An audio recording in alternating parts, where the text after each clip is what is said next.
83号地下城的公民，根据最新观测结果，太阳将于30分钟后爆发氦闪。人类文明进入最后30分钟倒计时，我们失败了。吕元始，人类就这样要亡了吗？是啊，人类完了。还有20多分钟，想要去地表最后看一眼吗？当然。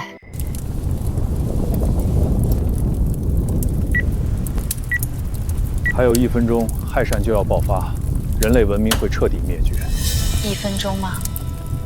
吕元始，你知道当初我为了成为你的助理，付出了多大努力吗？怎么忽然说起这个？你知道我为什么这么做吗？因为永昌，我喜欢你很久很久了。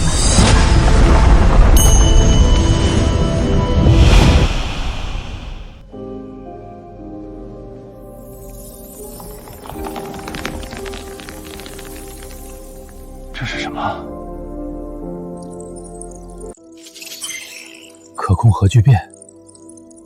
有了它，就相当于在蓝星上建造了一个微型太阳，为人类提供近乎无限的清洁源。为什么这里会有？吕同学，关教授喊你呢，快醒醒！吕永昌，这是第1堂大学物理课，这么不喜欢物理，你报物理系干什么？关教授，他不是早就去世了吗？奇怪，2030年，难道我重生了？我重生了，重生到了20年前的大2。上一世，身为人类首席科学家的我低估了太阳，导致人类文明彻底灭亡。这一世，我要提前布局，挽回这一切。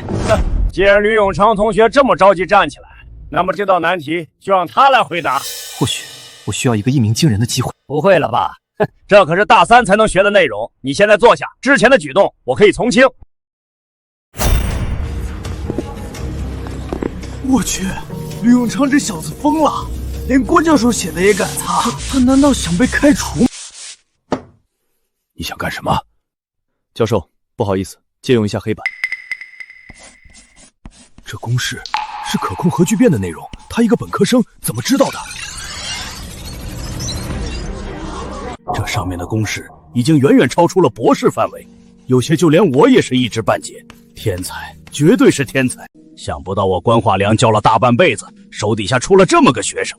也罢，睡觉的事儿就算作是天才的特权吧。快看，他竟然用记号投影幕布上写，这竟然是一种全新材料的构成方式，看来物理界要变天了。所有人放下手机，停止拍摄，没有我的允许，不得擅自离开教室。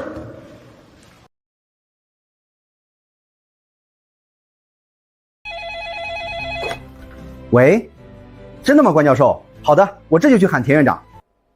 哈哈，关教授，您不会在唬我吧？这怎么可能？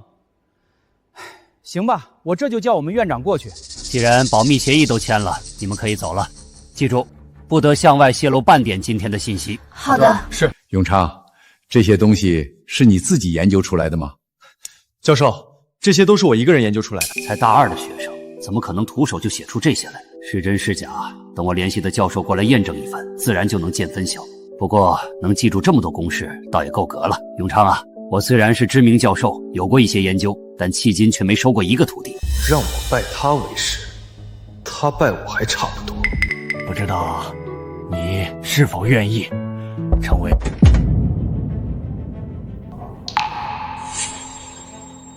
关教授，这位就是你说的天才学生？田院长，您来了啊！永昌，这是三道口大学材料学院的院长田志轩。田院长好，不仅长得帅，还懂礼貌。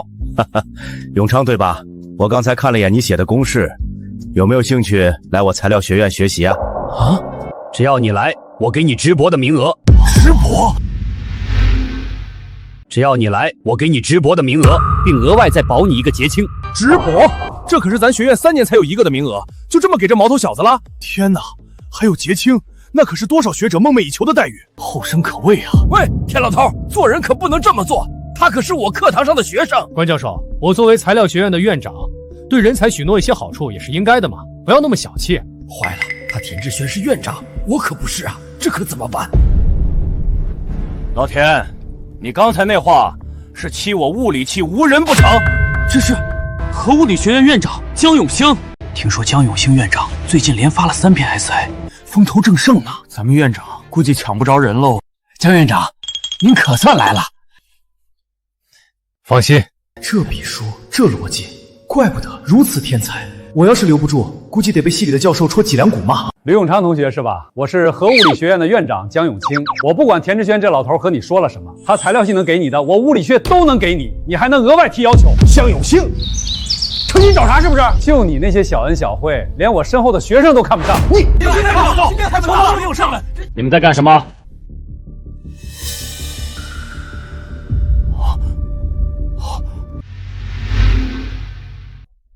方院士好。方院士，难道是那个凭借一己之力就推动可控核聚变发展的夏国科学院前辈？前世若是没有方旭院士在前期打下的铺垫，我也不能顺利接收夏国的第一个可控核聚变实验锭。可惜这位院士因为长期殚精竭虑，不到10年就走了。免了，我刚准备参加这边一个会议，就听见俩熟人吵了起来，瞧瞧热闹。方老，您来的正好，我们物理系诞生了一个天才，竟然能徒手写出可控核聚变的内容。哦，这真是他写的？千真万确。老姜，你知不知道这黑板写的板书比我们实验室里的方案还要完善？就这还只是粗看啊？什么？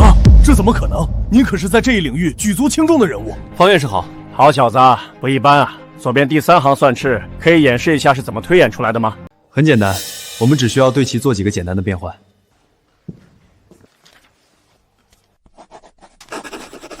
原来是这样，方便问一下你今年多大了？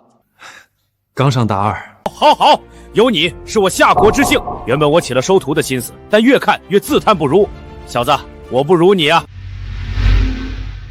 方老，您可是可控核聚变的权威，就连您也……这小子的方案，我不仅没找出任何错误，甚至对照之下还挑出了我们方案的几处漏洞。天哪，竟然连方院士也甘拜下风！反正这上面写的我是看不懂，尤其是那幕布上的材料公式，见都没见过。我有预感，幕布上新材料的推演过程是最精华的部分。老姜、老田，立马成立调研组，邀请核心教授召开会议。如果可行的话，有必要立刻上报研究机构，开展制备实验。方老，真的要这样吗？就凭我们遵照方老的决定。这才是我想要的效果。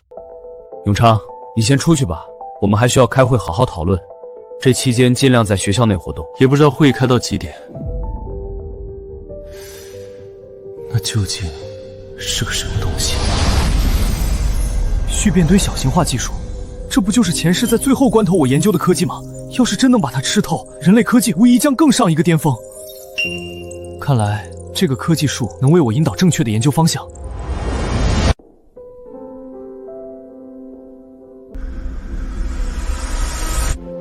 同学你好，请问这边还有人坐吗？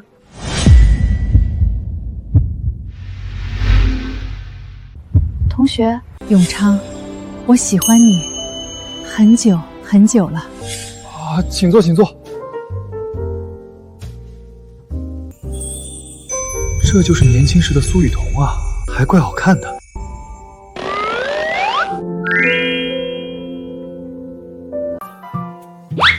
同学，你一直看着我，是有什么事吗？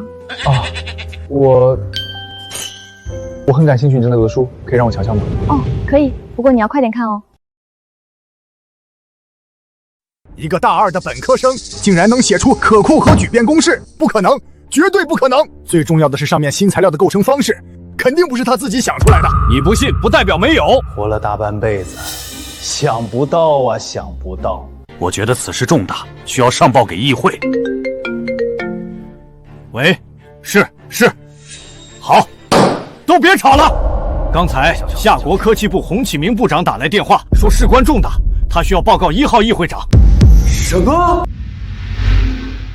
？Da energia nuclear, o consórcio internacional da ITER, que se localiza na França. 欺人太甚！我们夏国的科学家绝不可能做出这种偷窃核心数据的事儿。安东尼，你们米国就这么擅长栽赃吗？证据确凿，请吧。部长，您这招真是高，不仅嫁祸成功，还让夏国彻底离开了艾特2等项目。核聚变可是战略项目，有了它，咱们就能掌握接近无限的清洁能源。如今夏国国力日渐强盛，眼看就要超越我国，必须采取必要手段遏制。这下他们在可控核聚变研究上就孤立无援了。洛比达法则，洛比达法则会吧？这道公式落一下就行，很简单的。原来是这样，你好厉害！稍等一下，前世这个时候，夏国在 IL2 计划中惨遭陷害，被迫退出，导致可控核聚变技术的成功研发比西方晚了整整2年。作为夏国人，我绝对不允许这样的事情再次发生。退出 ERT 又怎么样？我要让所有针对夏国的国家都知道，未来世界由我们说了算。关老师，你怎么来了？关老师，有什么事吗？永昌，你看到新闻了吗？快跟我来。哎，还不知道你叫什么名字呢？怎么了，关老师？ITER 的事儿你知道吗？刚看到，怎么了？看你表情这么严肃。小子，你有和正部议员聊过天吗？啊？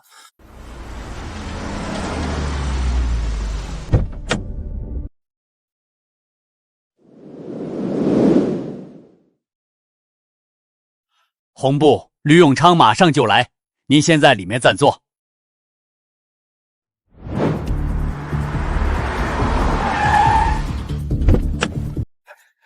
赶紧的吧，我的小祖宗！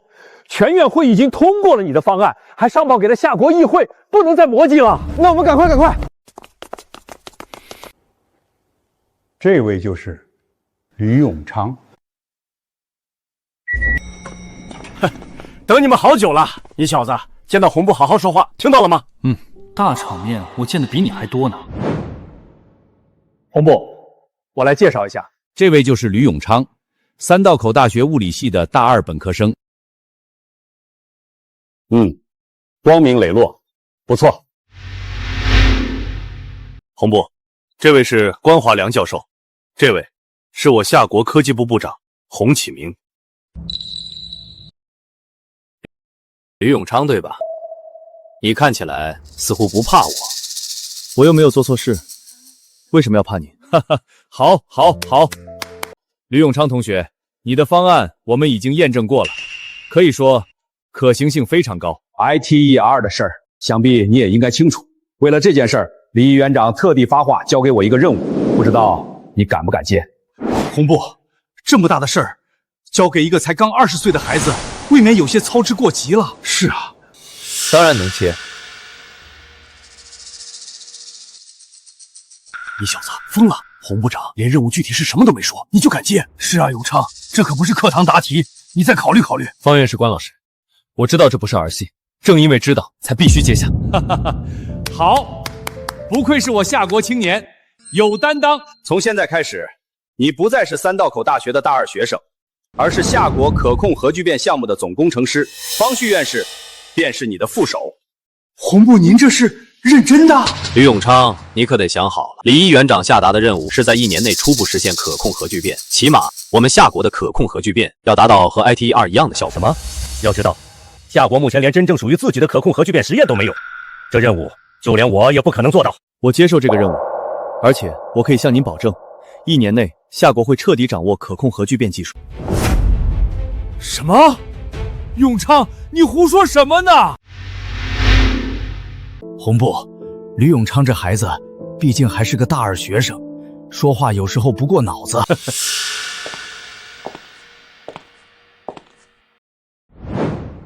你知道你刚才这话是什么意思吗？当然，红部，我知道我在说什么。造孽呀！这是红部，我说的是不是真的？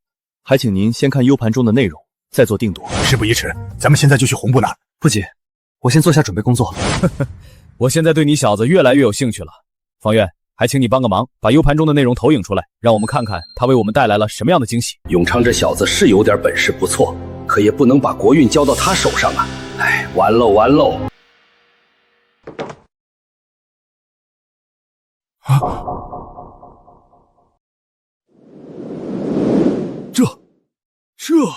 这是可控核聚变的详细图纸。我操，他这么的吗？现在能相信我了吧？这是你一个人完成的？天才中的天才啊！花了多少时间完成的？1年多时间。我能说只花了2个小时吗？什么？这么复杂的玩意儿，你就只花了1年多？那我们这些研究员将近10年的时间是花在狗身上了吗？方院士只不过是个核反应炉的图纸，距离整个可控核聚变堆还差得远呢。等等，这个核反应炉不是 ITER 公布的托克马克装置？这当然不是托克马克装置，这是仿星器。方院士，如果我的计算没有失误， ITER 的可控核聚变时长应该在30分钟以内吧？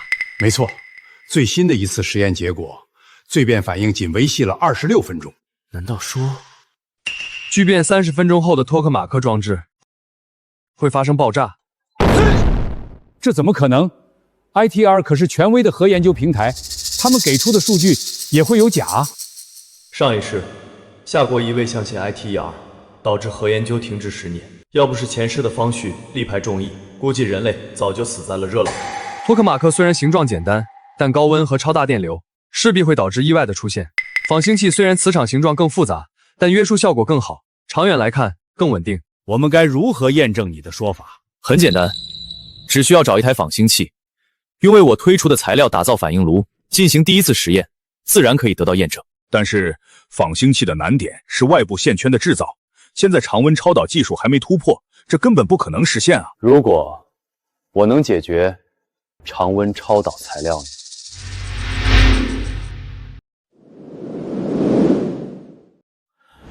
我需要一个标准的碳纳米材料实验室和几名帮手，不出意外的话，几天时间，常温超导材料就能有成果了。吕同学，你看看这个实验室能不能满足你的要求？身为院士，当一名大2本科生的副手，还真有些不自在。就这，真不比前世啊！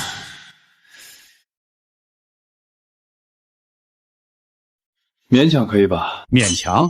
你知不知道这是三道口大学最好的纳米材料实验室，夏国排名前3的，有好多仪器都是最新的型号。谁让我是穿越过来的呢？行，我收回刚才这句话。这实验室可太先进了，尤其是这台扫描电子显微镜，还有傅里叶变换红外光谱仪。你才大2，不用我介绍就认识这些仪器？如果连仪器都不认识，那我来这边干什么？方院，你脑子这会不会有问题？这说的好有道理，我竟无法反驳。不是，你一名刚进大2的本科生是怎么认出来的？哦，看论文看的，自然就了解了。啊，该不会你连这些实验器材也会用吧？怎么可能？我只是一名大2本科生，压根儿没用过这些。不过我知道这些仪器怎么用，您就放心吧。什么？这里任何一个仪器都要差不多半个月才能上手，你这也是看论文学来的？不然呢？小芳，有的时候天赋还是很重要的，你懂的吧？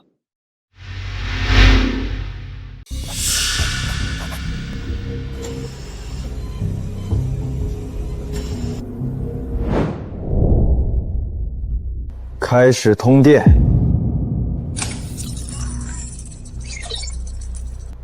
电阻数值0欧，没想到这么快就成功了。永昌，要继续吗？虽然我对自己制造的材料有信心，但实验不是儿戏，不能出一丁点差错。加大电流，顺便抽出玻璃罩内的空气。是。没有一点空气的情况下，电阻数值依旧是0欧，完美。这下才算是成功了。常温超导材料有了，接下来就是仿星器的点火实验了。安东尼，这次栽赃夏国的行动，你做得很好。证据确凿，请吧。哼，我只是献策，具体还要仰仗柯林斯教授。过奖。这下咱们在可控核聚变项目上总算可以安心了。别大意。有小道消息说，他们新组建了一个团队，似乎很厉害。垂死挣扎罢了。您放心，可控核聚变项目最多5年，我的团队就能彻底研发成功。别让我失望。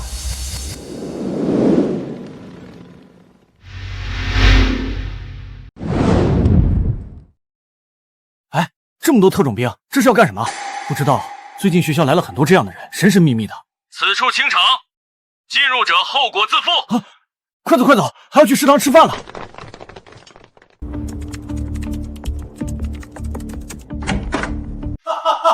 永昌，你果然是好样的！常温绕动材料是瓶永投，已经量产成功，改造仿星器的器械也已经生产好，就放在隔壁。忙活有半个月了，红部，仿星器实验各项材料我已准备就绪，这是天河1号超级计算机的验算成果，和我计算的分毫不差。等仿星器制作完，我们的可控核聚变真的能从纸上谈兵变成现实了。3天后就开始第1次点火实验，检查仿星器各组件工作情况，若是没有问题，准备通电。开始第1次聚变测试，冷却系统正常，激光系统正常，超导线穿正常。永昌，目前磁场强度50T，可以运行。明白。可控核聚变第1次点火实验，现在开始。温度抵达临界点，检测到大量中子，我们成功了！太好了，太好了！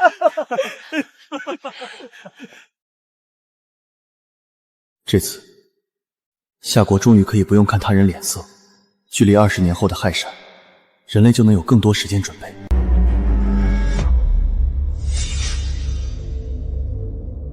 该死，安东尼，你不是说夏国不会成功吗？告诉我这是什么？安东尼，你不是说只要把夏国赶出 IT12计划，我们就可以在可控核聚变上保持领先地位吗？现在你看看这是什么？总统阁下，我认为这件事根本不用在意。安东尼，夏国这项技术一旦成熟，连骑在我们头上都能做到。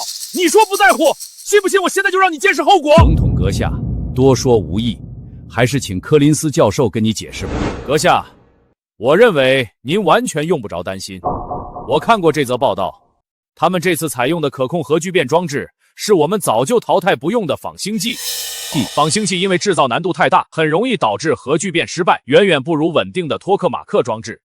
没错，这次报道只是虚张声势，为了应对我们诬陷策略的手段罢了。等着吧，他们的第2次实验很快就会出问题。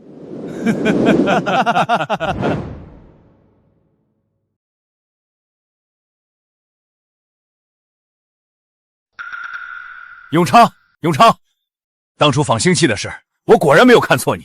现在外面都在报道夏国实验成功的消息。这还只是点火实验，我打算明天下午开启第2次实验，把可控核聚变时长拉到35分钟。35分钟，永昌，你真的好样的！红部，你夸我多了，我会害羞的。哎，该夸就得夸。不过言归正传，我上面有个人想见你。您上面？谁啊？李毅园长。这么快就又要见到了吗？哎呀，你大可放心，易园长对你这样的人很好说话的。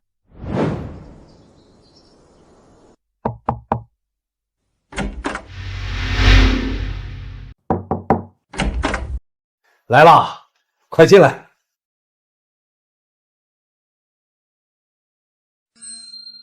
不错不错，一表人才。易园长好，我一直都在关注你，你小子很好。若是我夏国青年都如你一般，夏国何愁不兴啊？国家需要，义不容辞，必当竭尽全力。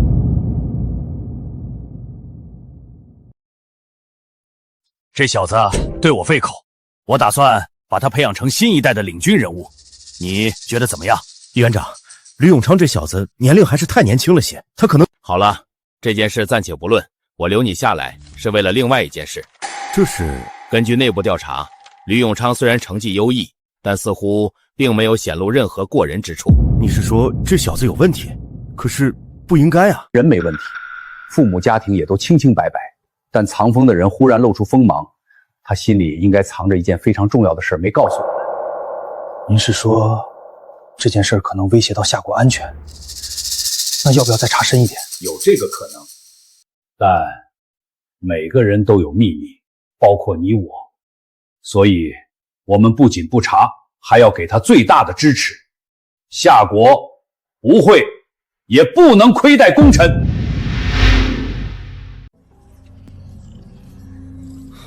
核聚变第2次实验准备开始。总师，预热完成了，注入带臀气体，准备点火。洛比达法则会吧？这道公式落一下就行，很简单。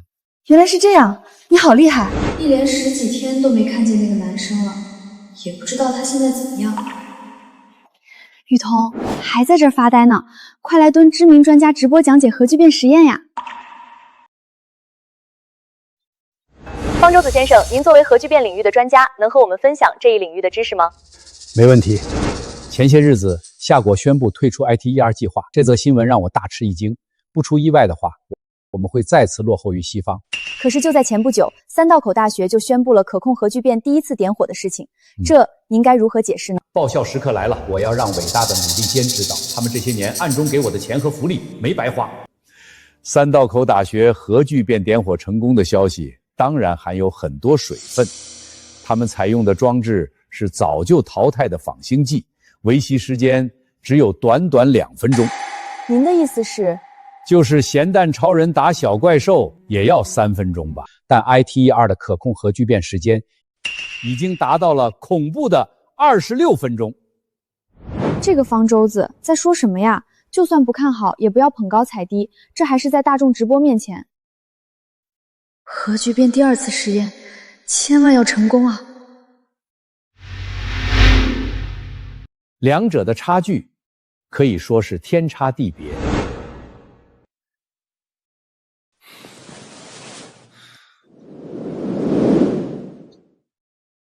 散热状况如何？散热系统工作状态良好，仿星器表面温度为25摄氏度，密切关注戴尔通物质余量，一旦不足，立刻添加。是。永昌，核聚变反应维系时间已经破了 ITER 最高纪录26分钟，还要继续吗？继续。咱们要求也不高，到35分钟就停止了。你小子，行。我还听说，三道口大学凭借仿星器，从夏国议会那边拿到了10个亿的科研基金，这哪里是搞科研，就是在圈钱，简直可耻！下作夏国5000年文明，怎么会允许如此欺世闹名、浪费民脂民膏的蛀虫存在？方先生，我们这个节目是直播，还请你注意一下自己的言辞。怎么？难道你有证据证明我说的有错？你啊？什么？我知道了。作为堂堂正正的夏国人，我就要身先士卒，在广大观众面前揭露他们的小人罪行。方舟子先生，有一个新闻，我觉得你应该听一下。你就不能让我把话说完吗？抱歉，不过这个消息你有必要听一下。就在刚刚，三道口大学第2次核聚变实验取得圆满成功，经过改造后的仿星器成功维系可控核聚变长达35分钟。什么？不可能，绝对不可能！方先生，这可是三道口大学官宣的公告。黑幕，绝对是黑幕！方舟子是吧？跟我们走一趟吧。哇，35分钟，太棒了！永昌，核聚变实验圆满成功，接下来你打算做什么？下一步，建设核聚变反应堆。真的，想法是好，但建设核反应堆必须要解决磁流体发电机技术。这项技术的难点在于镀性气体的制造，我们还没有掌握。如果我说我能解决呢？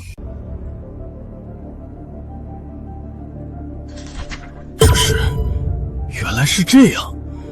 永昌，你打算在哪里建设？跟前世一样，沧海湾。安东尼，你不是跟我说夏国第2次核聚变实验一定会搞砸吗？而我们的实验呢，还停留在 PPT 时代。我也没办法，那个吕永昌太可怕了，这么快的时间竟然就领先我们一大半。那么多顶尖科学家，竟然干不过一个夏国的本科生。柯林斯，你知道推特上我的粉丝怎么骂我吗？我每年给你那么多经费是……是我的失职。我再多给你10%的科研积分，3年内必须建成第一座可控核聚变实验装置。可是，我们现在进度才不到1/10，你做不到，自然有人能替代你。是。首先，我代表米果，恭喜夏果在实验室中成功运行可控核聚变。这2天，不少人在推特上问我一个问题：米果是不是要被夏果超越了？在这里，我统一回复一下：即日起，米果将会在3年内建造一个大型可控核聚变装置。相信我，3年后你们就能用上来自核聚变的电能了。夏果可控示范堆立项了。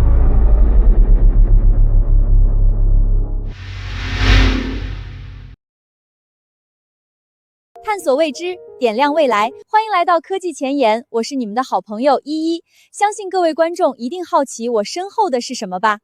别着急，我邀请了夏果核聚变吕总工程师为大家讲解。献上一下，吕工程师您好。你好，大家好。自半个月前核聚变第2次实验成功后，我们团队选址沧海湾，准备建设夏国第一个可控核聚变反应堆。原来是这样。对，等聚电站准备工作完成后，沧海市供电将由沧海湾示范北提供。未来随着反应堆增多，全国的电费极大可能会完全免费。太棒了，吕总师，这个反应堆有名字吗？当然有，这个项目的名字叫盘古1号。准备了半个月，盘古1号汇变堆总算能进行首次点火实验了。各部门注意，开始检查各项设备运转情况，准备开始第1次点火。散热系统正常，反应炉工作状态正常，电路系统正常，开始加热设备，注入燃料。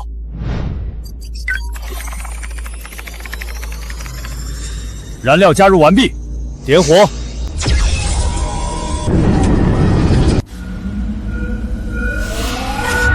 温度曲线进展有些不对劲，所有人停下手中工作，全面排查故障。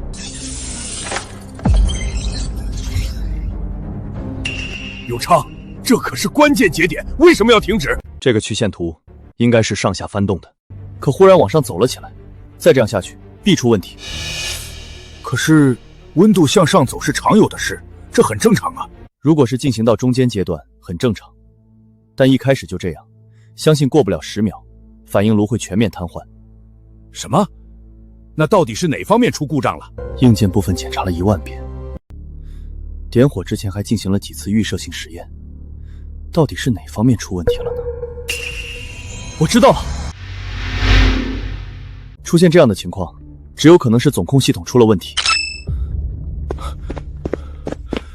果然，总控系统源代码顺序不对，导致发电机效率低下，大量热量积聚在磁流体管道，温度就会开始急剧上升。总师，都怪我，当初看导师太累，就自作主张替他完成了一部分代码，对不起。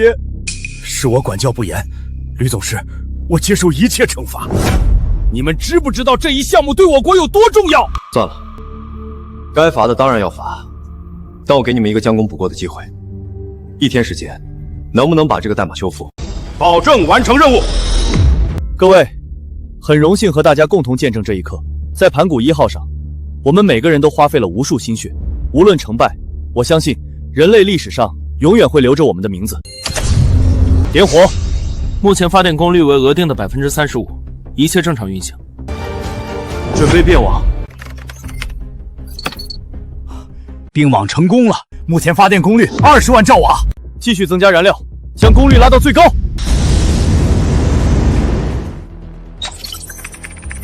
目前发电机功率40万兆瓦，各系统稳定运行。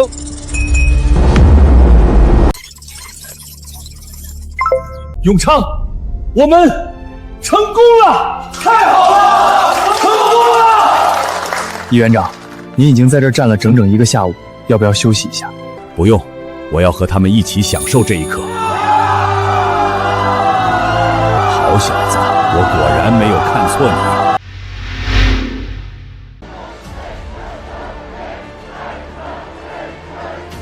We demand an explanation！ 为什么把夏国赶出1T计划？为什么把夏国赶出2天计划？我们需要核聚变！我们需要核聚变！艾伯特阁下不必在意这些渔民，他们……给我闭嘴！安东尼，要不是你出了把夏国赶出2项目的馊主意，现在我们已经拥有了完美的核聚变技术。总统阁下，恕我直言，就算夏国没有退出 ITER 计划，他们也不会和我们共享核聚变技术的。哼，你怎么知道夏国不会这么做？我告诉你，没有人比我更懂夏国，我相信他们会遵守这个契约的。还有你，柯林斯，告诉我，可控核聚变示范堆项目进行到哪一步了？目前已经开始动工了。总算是有个好消息，已经进行到哪一步了？地基。What the fuck！ 永昌，你把沧海湾大楼全体实验员都叫来，是打算干什么？大家想必都很疑惑。各位，我们已经圆满完成可控核聚变的研发任务，难道你们不想更进一步吗？永昌这是要……我已经向议员长提出了项目申请，至于是什么项目，蓄变堆小型化，不知道各位有没有兴趣？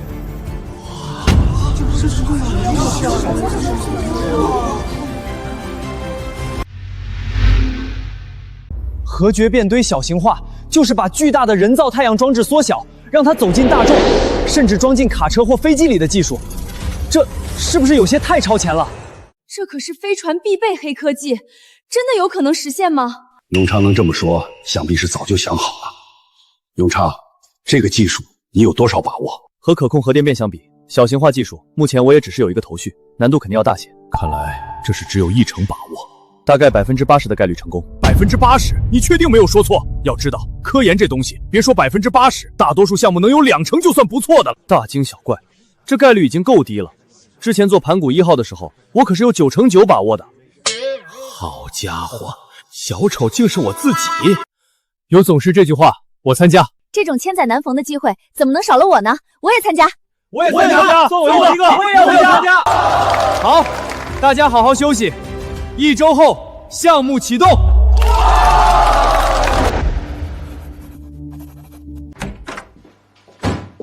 你看最新的 Nature 期刊了吗？发生大事了。Nature， 前日这个时候的学术界，应该没发生什么事才对。没有啊，你问这个干什么？我老方这一辈子就没见过这么奇幻的事。旭哥，别卖关子，到底是怎么回事？最新 Nature 头版是关于太阳进入衰老期的论文。什么？怎么会这么快？上一世这篇论文出现的时候，不应该在2个月后吗？难道太阳的变化加速了？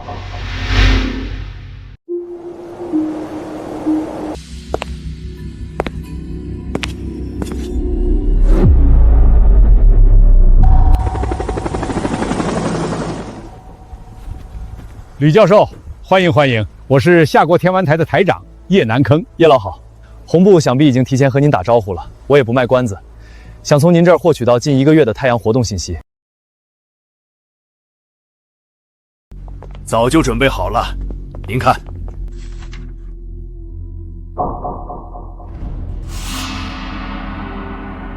这些数据有问题。什么问题？我怎么没看出来？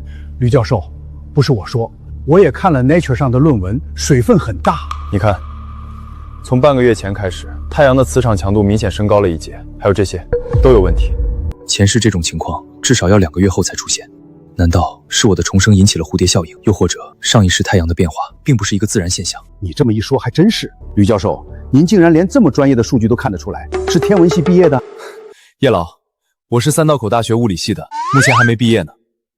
不可思议，我从来没见过像你这样的人。都是自学。叶老，这边有草稿纸吗？我需要验算一些东西。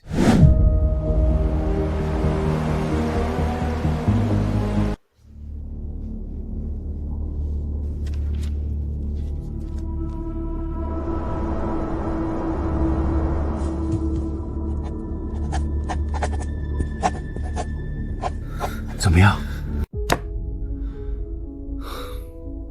竟然整整缩短了5年时间。什么？太阳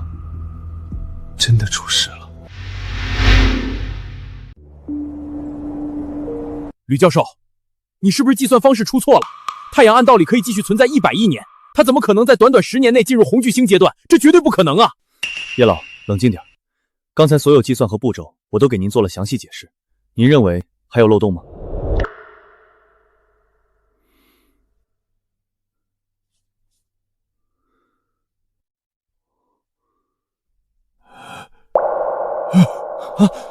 教授，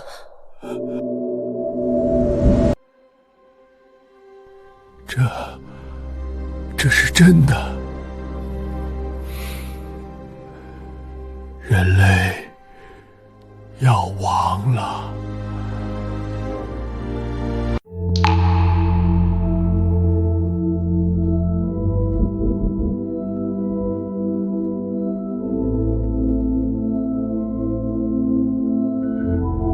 开玩笑呢！吕教授不是研究可控核聚变的吗？怎么突然研究起天文学了？听说他还是一名大2本科生，哼，太阳会发生氦闪的事儿，我是指定不相信。但叶老作为天文学的权威，竟然也认可了吕教授的计算结果，岂不是说明……都别吵了，尹院长来了。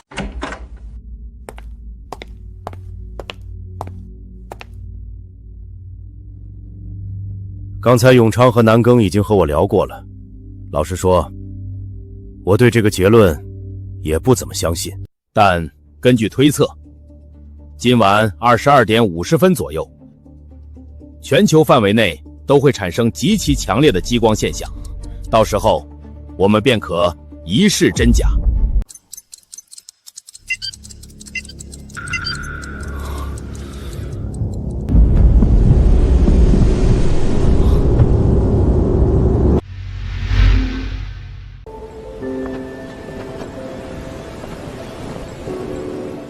妈妈，红色的月亮。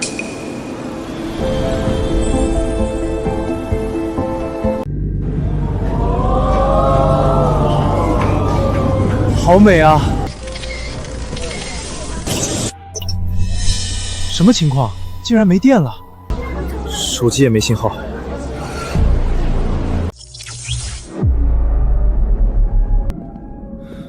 易园长，在我看来，唯有宇宙才是真正的出路。只有离开太阳系，我们才能真正保住夏国。按你的计划，夏国能有多少人活下来？能有1万人吗？只有5000人吗？不是的，按照我的计划，排除不适宜星际旅行的人群，再算上未来15年的自然增长率，夏国能有10亿左右的人可以顺利逃出去。10亿？永昌，你知道你在说什么吗？故事吗？10亿？怎么可能？还是太年轻。易园长，在可控核聚变研发上，您应该清楚，我做到了我说的每一件事。确实，或许我说的计划有些疯狂，但为了夏国人民的未来，我希望您可以彻底相信我。好，我相信你。各位，我是太空拱局第1任署长吕永昌。接下来，我将向各位说明未来3年内太空拱主的规划。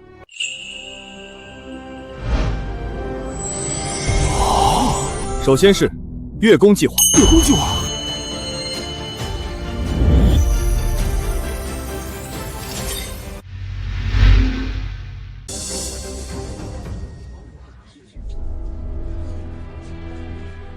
本次会议到此为止，请各位记者先行离场。记者先离场？原先可没有这样的说法。估计是什么重要的大事。走吧，走吧。各位，接下来我要讲的是事关国家安全，还请离开后签署下保密协议。这是干什么？竟然要签署保密协议？太阳异变，人类只剩15年逃亡时间了。什么？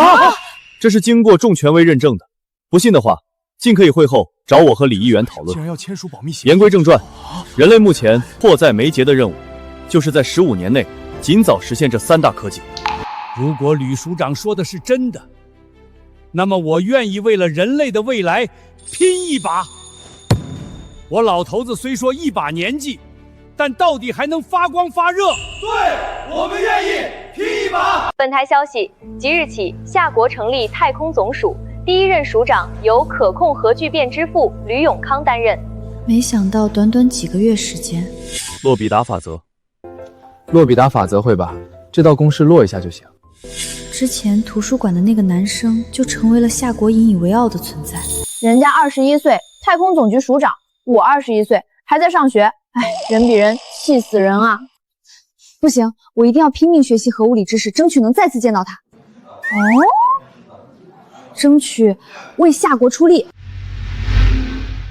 总统阁下，不久前夏国刚公布了3大计划，请问您对此有何看法？总统阁下，可以回应一下前几天的太阳风暴吗？还有夏国新任太空署长的消息。各位，夏国最近公布的计划，在我看来都是战略忽悠局的消息。相信我，我永远不会任命一个21岁的年轻人去担任 GSR 局长，都是烟雾弹罢了。但是，在寻求人类未来的道路上，米国从没有放慢自己的脚步。我宣布，即日起，米国将启动载人登陆火星计划，项目代号“探路者”。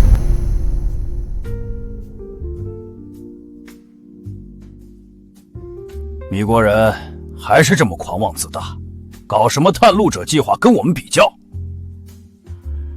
永昌那边的情况如何了？这几天一直埋头在实验室，已经完成了生质方光现象的解析，估计再过不久就能进行第一次聚变都小型化实验。接下来夏国的所有资源优先供应太空总局，此外禁止出口任何资源，不惜一切代价循序渐进从国外进口钢材和矿物资源，这是命令。是，保证完成任务。这么小，永昌，你确定这玩意儿可以进行可控核聚变？议员长，可别小看它，装在车上或者空天飞机上后，发电功率可是有1000兆瓦，而且现在只是试验期，后续版本还能更精简。这么厉害，不错，不错。永昌，金属里已全部融化，各部门也准备就绪，就等你一声令下了。好，我宣布，实验正式开始。超声波发生装置已启动，2铜混合气体已注入，气泡反应正常，检测到大量中子出现。永昌，我们成功了！成了，成了！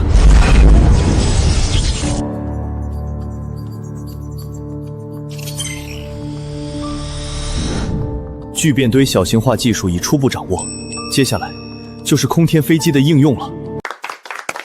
议员长，我需要召集夏国所有航空航天领域的科研人员。空天飞机的应用该提上日程了。好，你需要什么？夏国全力支持。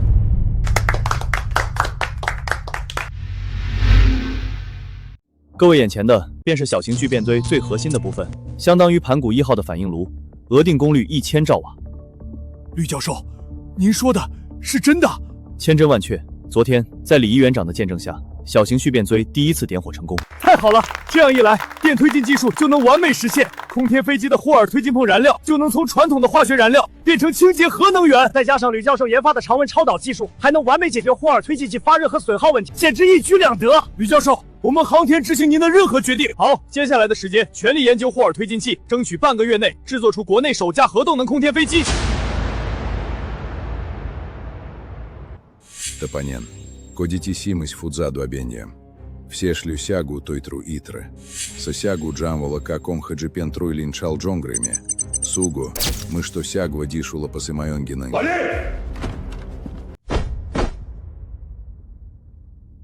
总统阁下，您有什么吩咐？告诉外交部，过2天我需要去一趟夏国。吕教授，我们把霍尔推进器做了改良，这是最终呈现的效果。准备开始试运行。是，启动。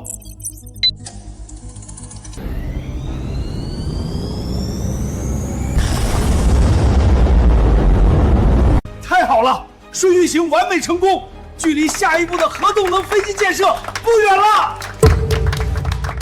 洪部，您来是有什么事儿吗？永昌，半个月后苏国列夫就会来夏国，他对盘古1号可控核聚变很感兴趣。议员长的意思是想让我问问你，夏国该如何处理可控核聚变技术？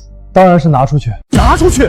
可是夏国目前正在高速发展，只要我们将核聚变技术握在手中，只要3年，我们就能彻底翻身啊！永昌，来不及了，洪部，再过1-2年，太阳的变化就会被所有人知道。什么？怎么这么快？别忘了，太阳出现异常这件事，还是米国那边的实验室率先发现的。到时候，核技术肯定是众望所归，保不齐会出现各种秘密武器争斗。与其独自存活，一家独大，不如联盟起来，掌握主动权，提前捞一笔。捞一笔？怎么捞？李一园长，恭喜夏国掌握了可控核聚变技术。谢谢。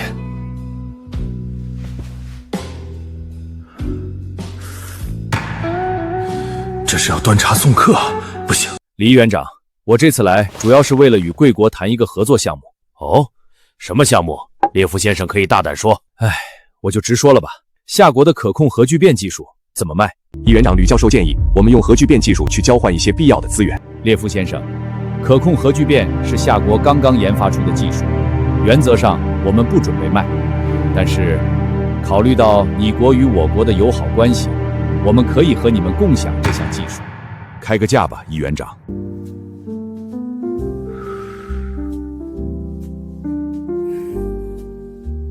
只要苏国能拿得出的，您尽管开口。我们不需要钱。一园长，领土完整是苏国不可退让的底线，这一点没有任何谈判余地。列夫先生多虑了，我不是想要土地。那您的意思是，夏国需要资源，尤其是矿山、稀土，我们想用技术换你们20年的稀土优先开采权，如何？20年太长了，最多5年。这可是全套可控核聚变，5年够你们把图纸抄完，但够你们把产业链搭起来吗？8年开采权。列夫先生，这可不是菜市场买东西。这样吧，15年怎么样？12年外加技术指导，你们的人要帮我们建造第一座反应堆。列夫先生不愧是搞谈判出身啊！12年，那时候人类早就离开蓝星了，这波不亏。好，我同意。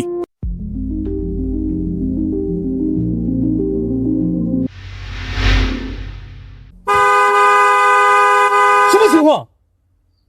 好端端的高速公路怎么封了？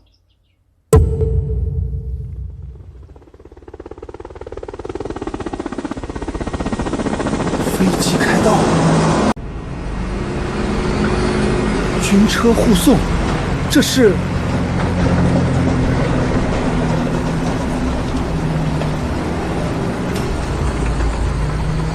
军事物资。近日，夏国多段高速公路封闭，网络谣传为运送军事物资。夏国新闻在此辟谣，这是我国最新研发的小型聚变盘扬机，已经全面开放给各国使用。各国仅需支付对等现金价值的矿产资源，便可和夏国共享核聚变技术。改4，标志着我国在核聚变领域的研究取得了重大突破。可可林斯，回答我！我们的核聚变技术进行到哪一步了1/9。什么？总统阁下，我觉得我们应该向夏国购买这个技术，除此之外别无办法。Fuck you！ 拜托了，一园长，请务必卖给海国。请务必把新能源技术卖给我国，我们愿意为此付出任何代价。哼，夏国的技术绝不会卖给一个连历史都不敢承认的人，现在不会，以后更不会。来人，送客！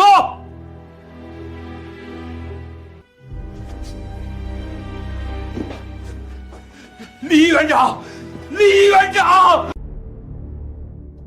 李园长和米利国等163个国家谈好了，他们愿意花费同等资源购买。永昌那边进行的怎么样了？最近太忙了，我这就去跟进。这就是夏国空天飞机吗？酷啊！尾部竟然有10个儿推进器。对，足以支撑2次地月往返飞行。好家伙，它有名字吗？它叫玄女1号。月宫计划的玄女系列空天飞机。永昌，这才过了几个月啊，你就做好了？不仅是月宫计划，南天门计划也快了。不过红部，眼下有一个迫切的困难，需要你帮忙。李议员让我全力配合你的研究计划，尽管说。我需要3名驾驶员来驾驶它。驾驶员？这还不简单？不是一般的驾驶员。不是一般的？那是什么？难道？白逸轩、洪凡、夏晚意，今日训练任务取消。听到广报后，请立即前往1楼大厅。不是要训练吗？跑我们过去干什么？管他呢！听说高层似乎要曲线战项目，牛马发愁啊！是洪部长，他旁边的那位是……各位，介绍一下，这位是吕永昌教授，夏国太空总署的第1任署长。太空署长？我操！吕教授，你真的要让我们驾驶它上太空？对。太好了，我已经迫不及待了。但事先告诉你们，你们将要参与的是夏国第1风空天飞机项目。虽然你们拥有大量太空飞行经验，但驾驶空天飞机还远远不够。你的意思是，你们需要去空军飞行员训练基地进行为期1个月的特训，确保能安全无误驾驶。很累。吕教授，放心吧，我们会完成训练任务的。请吕教授放心。大家好，我是你们的好朋友依依，在我身后的就是我国第1天空天飞机雅女1号，今天是它的首次试飞实验。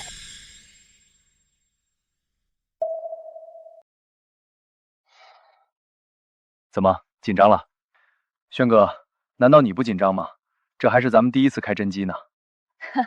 安啦，这1个月的模拟训练，咱们都配合的不错，出不了事儿的。玄女1号注意，起飞10分钟倒计时。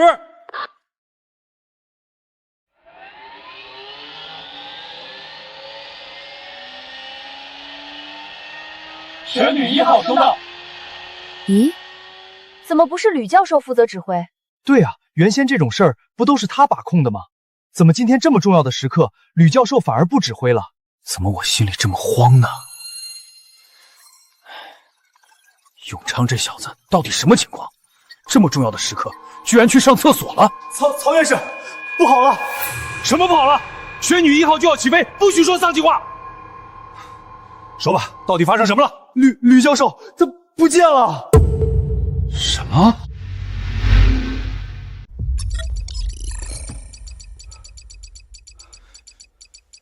我把厕所都找过来遍了，愣是没看到吕教授的身影。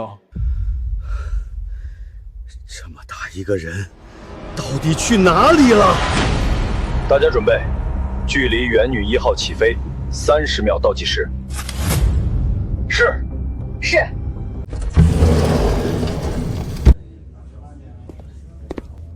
好险，幸亏没被他们发现。乘坐空天飞机进太空的事儿，我可不能错过。3、2、1，起飞！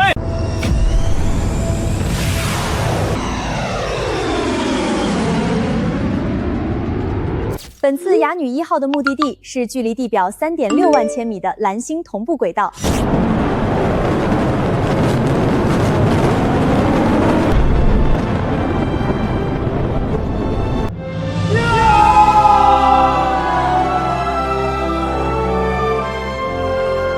额土了，多少年了，在航空航天领域，夏国终于真正意义上超越了西方诸旗。警报！警报！玄女1号已偏离预定轨道。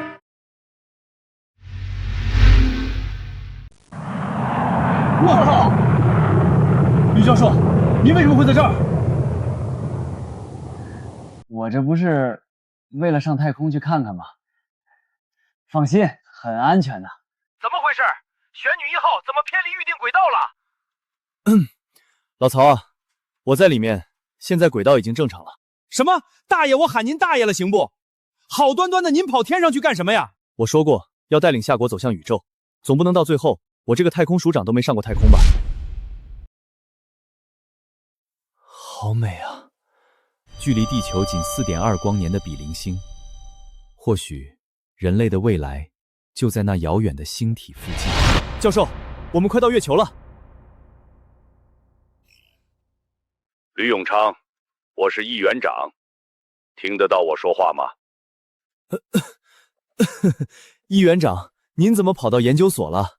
哼，我要是不来一趟，你是不是准备直接去一趟月球了？怎么，上面的景色就这么震撼吗？当然，只有见识过太空后，我才真正认识到人类的美小。哎，永昌，我还要说一句，你现在可是夏国太空公署署长，可不能这么折腾啊！易园长，咱们还是说正事吧。夏国既然已经有了航天飞机，接下来月球采矿项目便可以正式实施了。核能掌控、电推进系统、I3汇变、人造生态圈技术。I3汇变需要用到月球土壤中的资源，可以让玄女1号去执行；生态圈则需要科技人员处理，有必要开一个会议了。各位，我是吕永昌。1天前，我刚乘坐飞机绕蓝星轨道航行后，就抓紧下来开这个会议，召集各位学术精英在三道口大学的目的，主要是为了推进这2个项目。大家有什么可以畅所欲言？好，商量完毕。月球采矿项目由孔辩士负责。至于生物圈2号，生物圈1号自然指的是地球。您说的生物圈2号是之前米国建立的那套微翔人工生态循环系统吗？怪不得生物圈2号如果成功的话，人类就能在地球之外再造一个稳定的封闭生态系统，这对星际探索有极大的意义啊！可是之前米国的生物圈2号实验不是失败了吗？咱们还做它干什么？确实，但项目无对错，关键的是研究项目的人。沈思文教授，这个项目交给您，有问题吗？吕教授，您确定要交给我？当然，您可是研究这个课题近30年的老人，不交给你，交给谁？大概有多少经费？经费，哈哈，肯定管够，不够我亲自找易园长帮你要。真的，太好了，太好了！自从选到这冷门到极点的研究方向，我就从来没听过如此大气的承诺。吕教授，请务必相信我，我会带着我的团队卯起劲干的。行，不过有一点我要告诉你，这个项目选址在塔吉拉玛干沙漠，一旦开始，你们就需要在人造生态圈度过长达数年的时光。这一点，你们团队想清楚了吗？放心吧，吕教授，这方面我们在来的时候就想好了，朝温道夕死可以，只要能让我们进行人造生态圈项目的研究，我们能住在里面一辈子。好，生物圈2号计划就由沈思文教授负责。现在散会。关老师，曹院士，你们还有什么问题吗？永昌，这段时间你对夏国的贡献有目共睹，学院决定提前给你颁发毕业证书，不知道你接不接受？航天部也给你申请了终生名誉教授的称号。都快忘了学业和头衔这件事了。好，这事不急。关教授，您在吗？是他。雨桐啊，进来吧，门没锁。关教授，昨天您布置的任务我已经……是他。雨桐啊，作业的事先不急，我给你介绍一下，这位是吕教授。你认识吕永昌这小子？认识。既然认识，那我就不多介绍了。哎，关老头，你这什么意思？他俩认识，我可不认识啊。行，这位是航天研究所的曹良才院士，这位是我新收的大3本科生，可别小瞧他，最近可是解决了科研界一个不小的难题，比很多研究生都强。听你的意思，这女娃还是个好苗子。当然，他可是早就自学完了本科所有课程，学习成绩全院第一。我关怀良的学生个个都是凤毛麟角。哎，我忽然有个想法。有什么话不能在这边说啊？我好，不，你好，谢谢你上次帮我解了题。没事，都大半年前的事了，没什么好道谢的。那女娃瞅永昌的眼神都快拉丝了，肥水不流外人田，我说的对不？确实。那个雨桐啊，你目前缺少一些实验室的经验，不如你就去永昌的实验室当实习助手吧。啊？永昌啊，你觉得怎么样？如果我没记错的话，上一世的苏雨桐也是在短短1年多的时间里，从普通人中脱颖而出，最终成为了我的助手。因果命运，当真是玄妙无比，挺好的。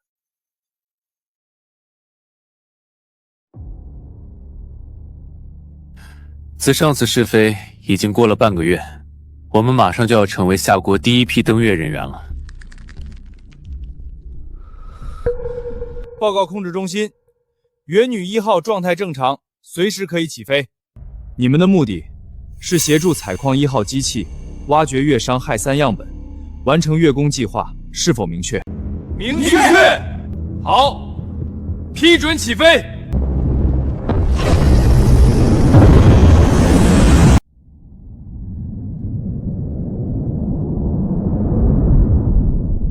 雪女1号呼叫地面指挥中心，我们已经抵达预定地点，请指示。批准降落。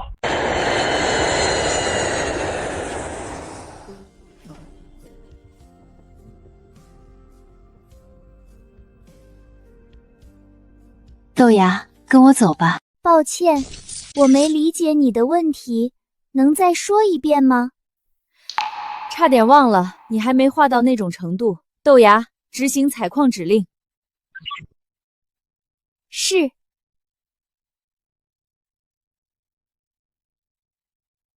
看来人工智能这方面还有待加强，不知道脑海中的科技树能不能指引答案。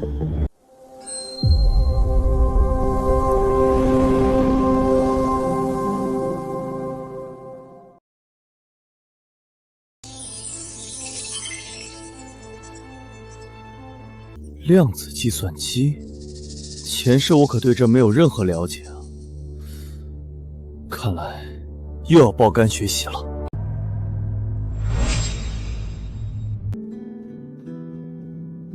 曹院士，你来盯着吧。啊，那你呢？我打算制造真正意义上的人工智能。吕教授，我把你要找的资料都拿来了。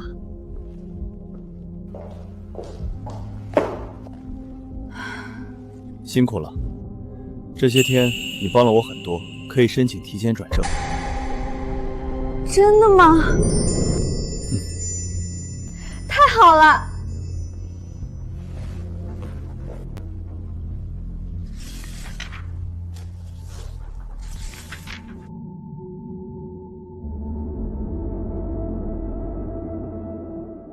果然，真正意义上的人工智能只会在拥有量子计算能力的计算机上出现。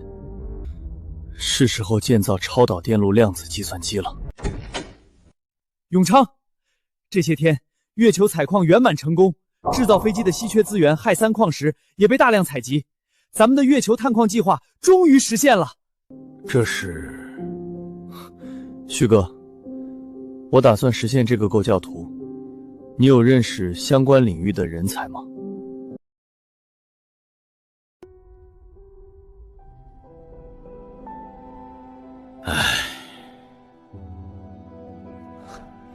莫院士，您还在纠结超导电路量子计算机呢？自从太阳出现危机以来，夏国的大部分科研经费都给了吕孔昌教授，在量子计算机上的经费越来越少了。你还真别说，我身边好多人都不看好这个领域，离职了。谁啊？门没关。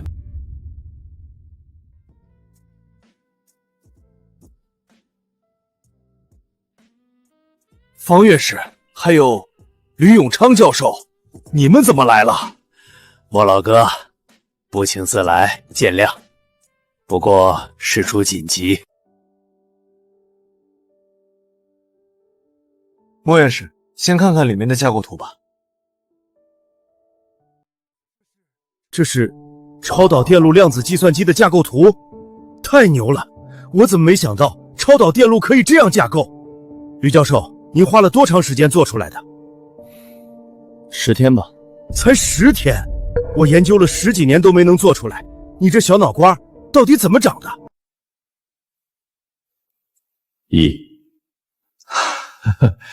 言归正传，你觉得这个架构方案可以实现通用量子计算机吗？没问题。好，从此以后，基于超导电路量子计算机的人工智能开发工作，莫泽阳就交给你了。这有什么问题吗？超导电路量子计算机的制作，我保证一定能完成任务。但人工智能的开发需要一个底层代码，这个代码很重要，我觉得需要和您一起商量。底层代码，这倒是个问题了。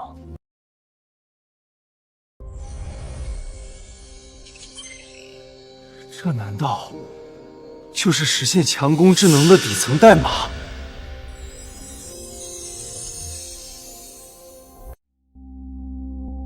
吕教师，累得睡着了？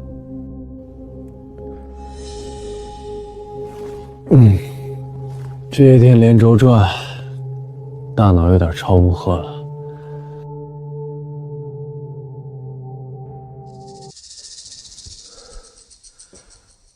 讨论的怎么样了？有进展吗？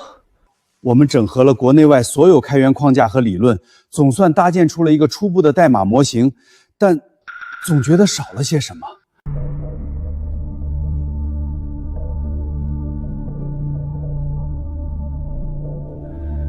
我看看，框架确实是对的，不过还可以更完善。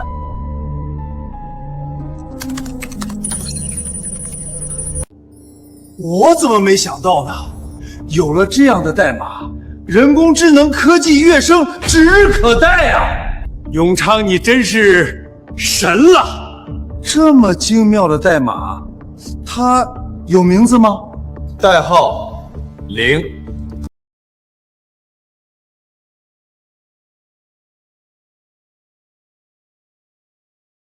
超算中心总算建成了，真壮观啊！易园长，您总算来了。易园长，永昌，你真是给了我一个大惊喜。这才过去多久，月球探矿计划就彻底实现，连带着人工智能也迎来了技术大突破。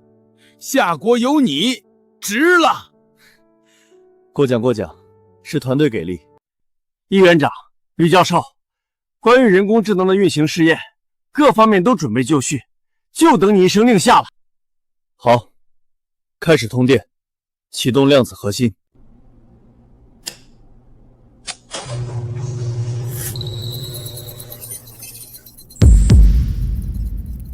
怎么回事？量子计算机出故障了？当然不是，吕教授，这里面是您之前写的底层代码。易园长，见证奇迹的时刻到了。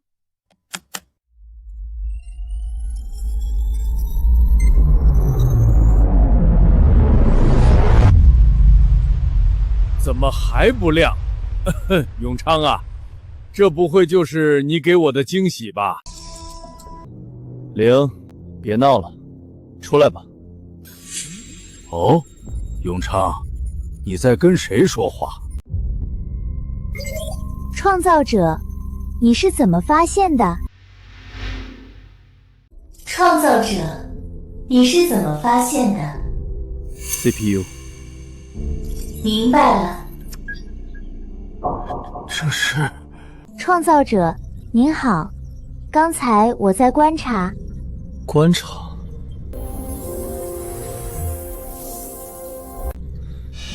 这个词可不一般。不愧是神秘术加持下的人工智能。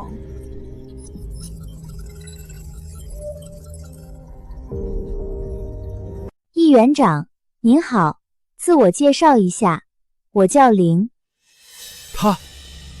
他是怎么认出我的？永昌，这是你告诉他的？我进入了夏国的档案库，经过人像比对，得出了结论。刚才那点时间，并不是。刚才那几十秒，我先是提高了计算机20%的运算效率，然后通过摄像头观察了你们每个人的样貌，才进行人像比对的。怪不得这么快！你们看，量子计算机在0的加持下，已经达到了恐怖的1万量子比特数。相信再过不久，所有的生产任务都可以交给0来交接了。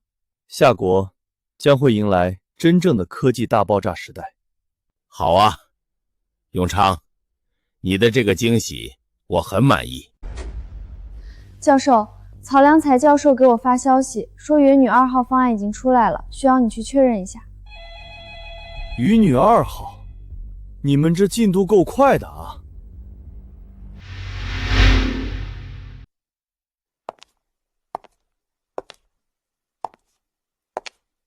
老曹，听雨桐说，你们已经提出了3个关于雪女2号的图纸方案。是啊，都不分高下，正在讨论呢。我的方案教授教授的方案好。都安静，吕教授来了。吕教授，你看我的方案，在玄女1号的基础上改良了动力，外观更流畅，内部结构更精巧，性能足足提高了50%。曹教授，不是说有3种方案吗？还有一种呢？还有一个是我手底下的一个小子，因为没发表过几篇科研论文，所以不敢上前。陶宇达，你把你的设计图拿来。吕教授好。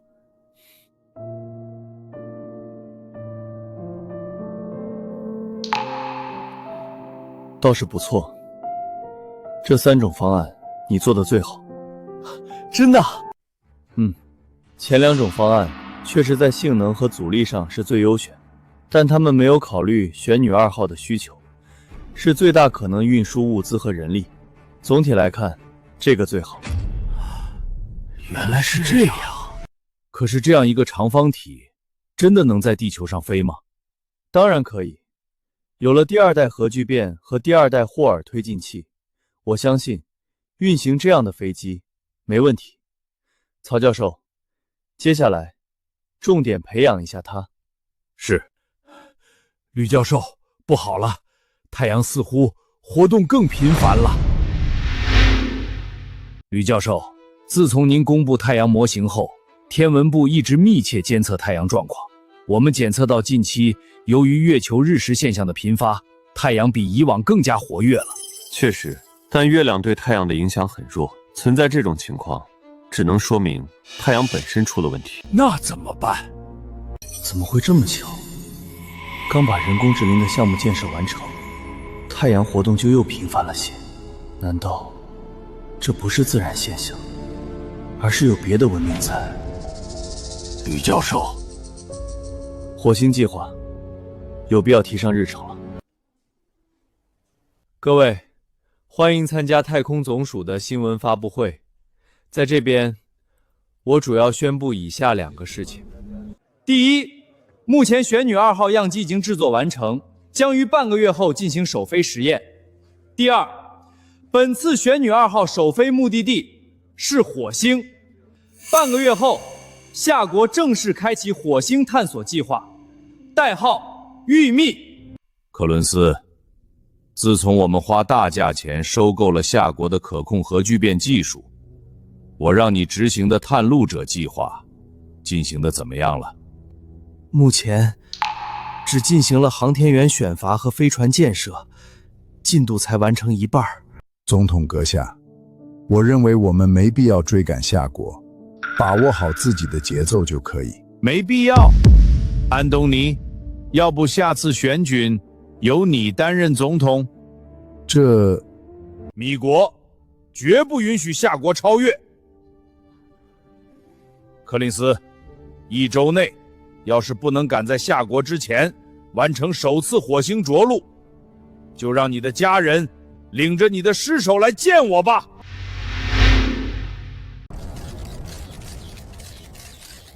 各位，米国的探路者计划今天正式启动，比夏国早了整整1周。米国依旧是领先世界的国家。我身旁的就是3位登舱员，他们将执行火星探测任务。祝贺！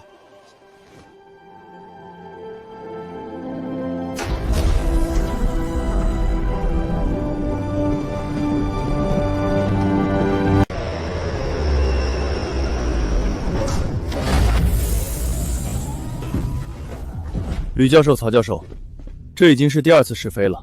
按理说，我们在半个月前已经具备了首飞的条件，为什么不早点飞火星呢？对啊，听说米国今天就执行探路者计划了。心急吃不了热豆腐，必要的试飞是为了排查隐患。曹教授，这项数据还需要改一下。好。呼叫米国，这边是探路江1号，我们已经成功降落火星。天佑美利亚！我们是蓝星第一个到达火星的国家，天佑美利亚！安德鲁，开始出舱作业，收到请回复。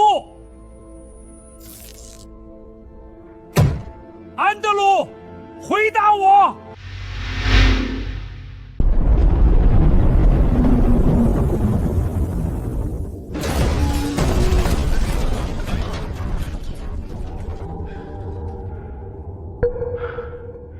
That's insane.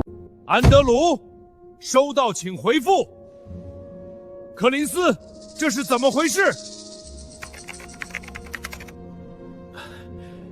总统，登陆舱报废了。What？ 距离起飞还有5分钟，做好准备。是。月女2号机身长度60米，有效载荷80吨，大约需要5天左右的时间才能成功抵达火星轨道。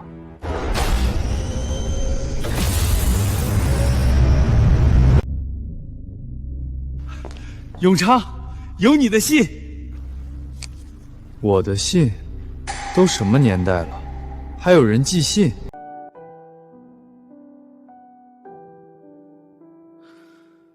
没想到重活一世，依旧成为了夏国的院士。你不看看另一封信吗？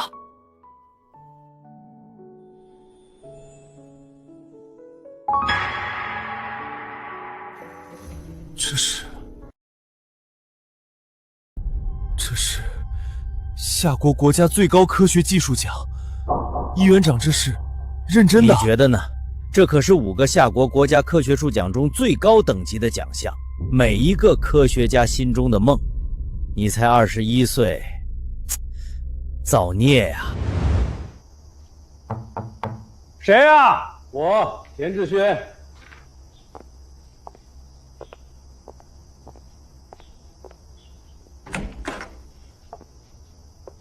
老田，你不在你的材料学院待着，跑我这儿来干什么？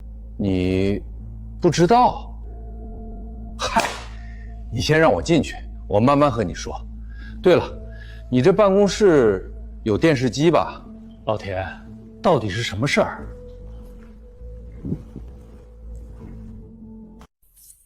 自古以来，能源一直是限制人类进步的最大阻碍。怎么，你今天来就是给我看这个？我可不记得你材料学院有人获什么奖了。从蒸汽时代到电力时代，从烧煤发电到风力、水力发电，我们无时无刻不在思考能源问题。这难道是那小子？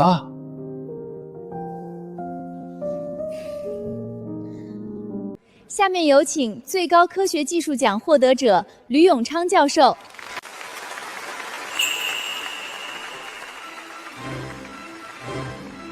继续努力，我可是等着你给我描绘的那幅场景呢。请议员长放心，江山代有才人出，各领风骚数百年啊。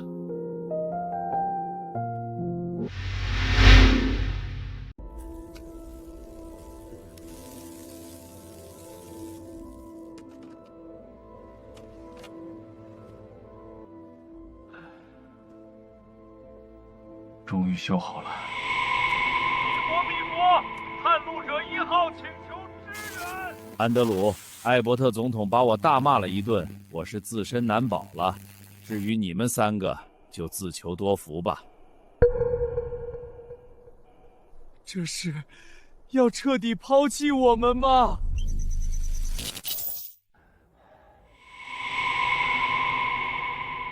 听说人在死之前，脑子里会看见奇怪的场景，有流着苹果汁的草莓，会飞的章鱼怪，冒着冷气的香肠，还有巨大的外星飞船，对吧？快看，外星飞船！你在开玩笑吗？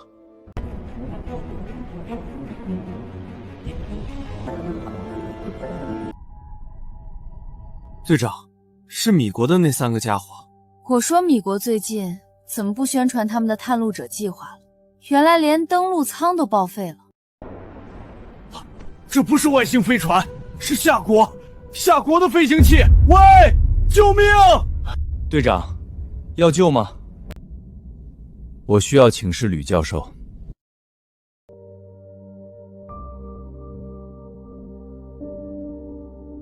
旭哥还在忙呢。哎，别叫哥，你如今可是夏国最高科学技术奖的院士，叫哥我承受不起。呵呵，我还是喜欢叫哥。吕院士，白逸轩那边传来消息，探路者计划的3名宇航员被困火星无人救援，问咱们要不要救。呵呵，连米国都放弃了他们，我们怎么可能会救？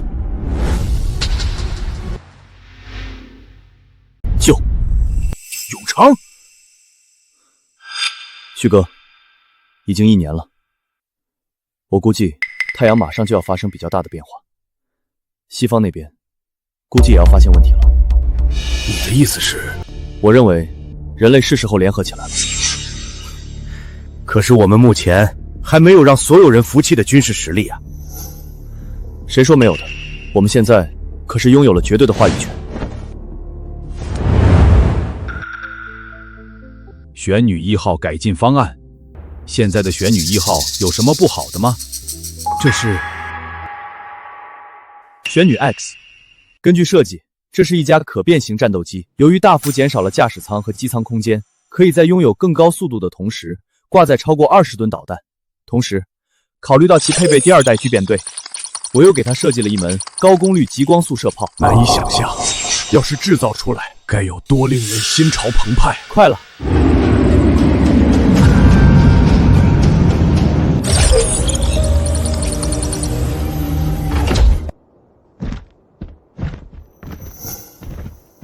还真是夏国的人啊！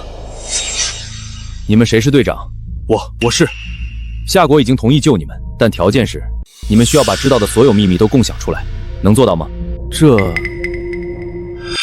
安德鲁，艾伯特总统把我大骂了一顿，至于你们3个，就自求多福吧。能救我们的只有夏国，我们同意。各项数据完好，导弹装备完了吗？放心，都准备好了。叫白逸轩过来，说可以准备试飞了。保证完成试飞任务。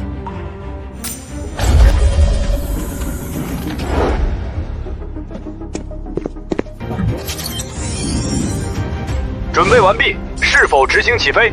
是。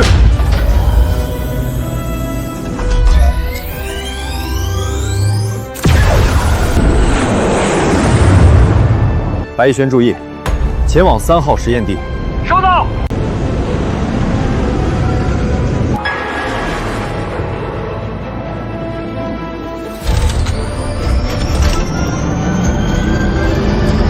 子弹已全部就绪。白逸轩已做好准备，开始。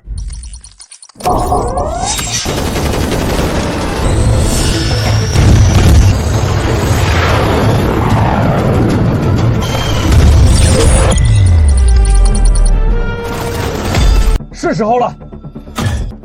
F6 导弹准备发射。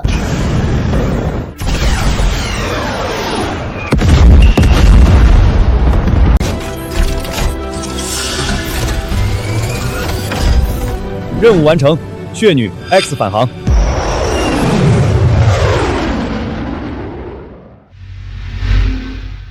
安德鲁说的果然没错，这边确实有真菌样本，长得还真奇特。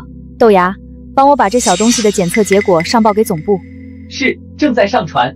自从豆芽接入人工智能灵的模型后，还真是变聪明了不少。玄女 X 机甲试飞完成，按照顺序，下一个要解决的是能够支撑人类进行长期星际旅行的冬眠技术。可是，该怎么解决这项技术呢？永昌，火星那边传来一个数据，我觉得可能对你有帮助。1万年，要是能攻破这种植物长生的秘密，说不定冬眠舱的问题就可以得到解决了。旭哥，通知雪女2号采集样本后立即返航。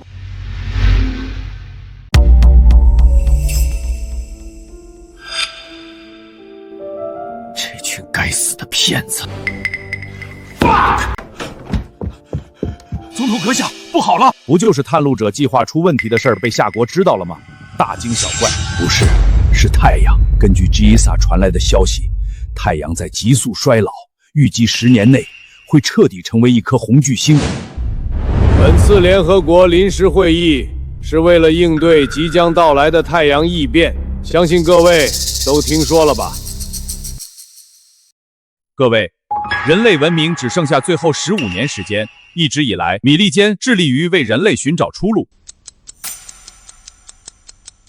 那么，就这项草案，5大国做一个投票表决，举手表示反对，不举手表示默认。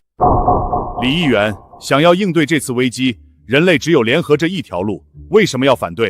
哼，草案太粗略了，由谁来主导？资源分配又该如何？能回答吗？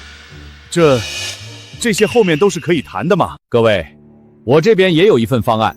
要不各位听听，李议员长，你的意思是想做老大？艾伯特，夏国从不搞霸权，各位不妨先看一个视频，再做评论。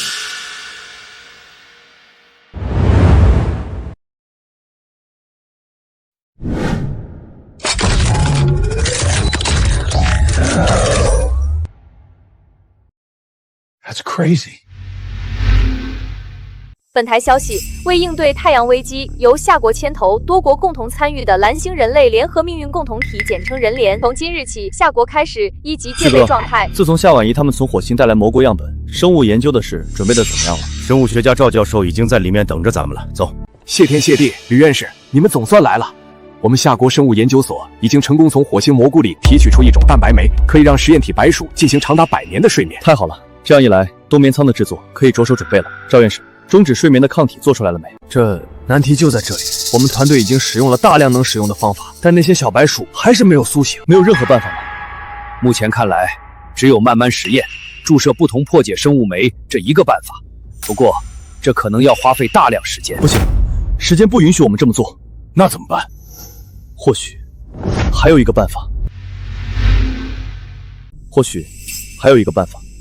不过需要大量小白鼠，我知道这是一个很冒险的方法，但是我们没有其他选择了。难道你准备让小白鼠自身产生抗体？这是目前唯一可以快速见效的方法。可是，那是从外星提取出来的，它的生物基础和我们完全不同，万一有什么危险，我们承担不起的。赵教授，如果按你说的，至少要19年，我们才能破解抗体，但人类等不来那么宝贵的时间。更何况，生命的力量本身就很强大，纵然面对未知的生物，免疫系统还是能做出反应。就按你说的做吧。以你的计算，我们需要多少只小白鼠？有1000万吗？1000万太少，至少1亿只。灵，让你盯的小白鼠状况怎么样了？教授，目前已经有超过500万只陷入沉睡。这样下去就不行了。灵，更新数据，状况仍不理想。截止目前，有1500只小白鼠陷入沉睡。教授，要终止实验吗？继续。灵，小白鼠睡了多少只了？有5000万吗？教授，有一只小白鼠醒来了。我没听错吧？灵，你确定是醒来了？当然，您看，这是 B 厂房 F1A2 号饲养笼实时画面。永昌，我和赵教授听灵通知，有一只小白鼠醒了。对，就是它。难以置信，这简直是天佑夏国，不，天佑人联。赵教授，他有名字吗？没有，不如您起一个。多亏了他，冬眠技术才得以实现，南天门计划也能尽快落实。从现在开始，他就叫 Aurora， 奥罗拉。奥罗拉，拉丁文中的曙光女神。对，他让我看到了人类实现长距离星际航行的曙光。赵教授，快找一个沉睡的小白鼠，试试抗体的作用。醒了，醒了！果然，这个抗体确实可以解决深度睡眠的问题。这样下来，冬眠舱制作可以提上日程了。旭哥，冬眠舱这个项目就交给你了。啊，这么重要的项目，你不和我一起啊？有赵教授陪你呢，放心。至于我，当然是有更重要的事。难道是第2代量子计算机研发成功了？莫泽阳院士那边刚传来消息，我打算去看看，顺便为接下来的太空电梯计划铺路。50万量子比特，比第一代量子超算整整增加了50倍。是的，不负使命。好啊，量子计算机毕竟是给零制造的，零检测过了吗？他的居住感受怎么样？我们找您来，正准备邀请你见证把零从第一代超算挪到第二代超算的过程。这边来。零，准备开始吧。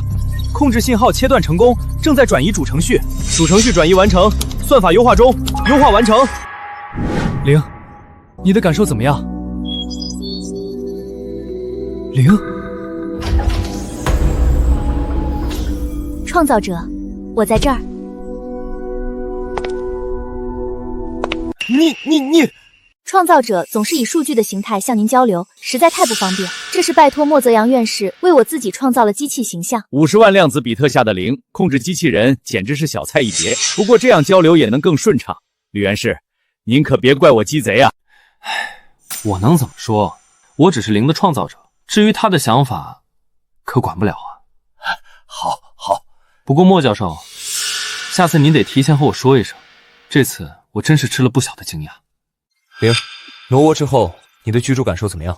教授，第二代量子计算机很不错。很好，有了超级人工智能的加入，相信太空电梯计划可以很快实施了。太空电梯？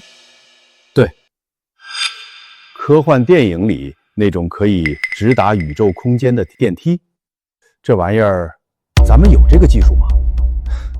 当然没有。我说的是现在，当然没有，但已经有头绪了。哎，永昌啊，你需要什么准备工作，找人申报一下不就完了？真的是，现在还有人会卡着你吗？说，易院长，我不是想向您要经费的，我来是想向您要块地。地？我要的地可能有些大，用来建造太空飞梯的地基，起码也要一个正常城市的大小，而且需要在赤道附近。我准备依托这个太空电梯建造太空港，届时空天星舰就可以在太空港内制造，能省不少事儿。A 州那边可以吗？人口稍微少一些，而且也在赤道附近。可以。对了，这项目耗时多久？有名字吗？大概1年，代号巴别塔。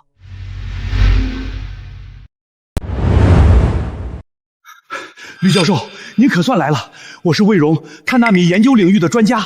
魏教授，情况紧急，我就不说废话了。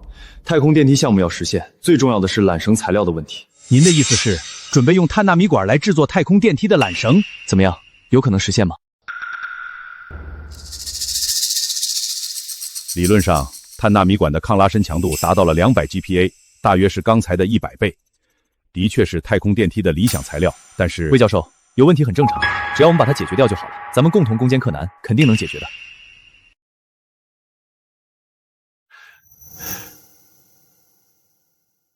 您说的对。不够，强度才100 G 帕，不够。这已经是目前实验制造强度最高、界面结合最强的了，起码要到达1000 G 帕。1000？吕教授，这个抗拉强度实在太难实现了。如果您觉得现行的太空电梯无法满足运载需求，我们完全可以多造几台，不是吗？理论上是可以，但单层壁的碳纳米管行不通，我们得从多层壁下手。柯教授，多层壁的碳纳米管理论计算太过复杂，我们根本不知道它的上限在多少 G 帕，怎么下手？这不正好说明了多层壁碳纳米管的可从性极大吗？听我的，没错。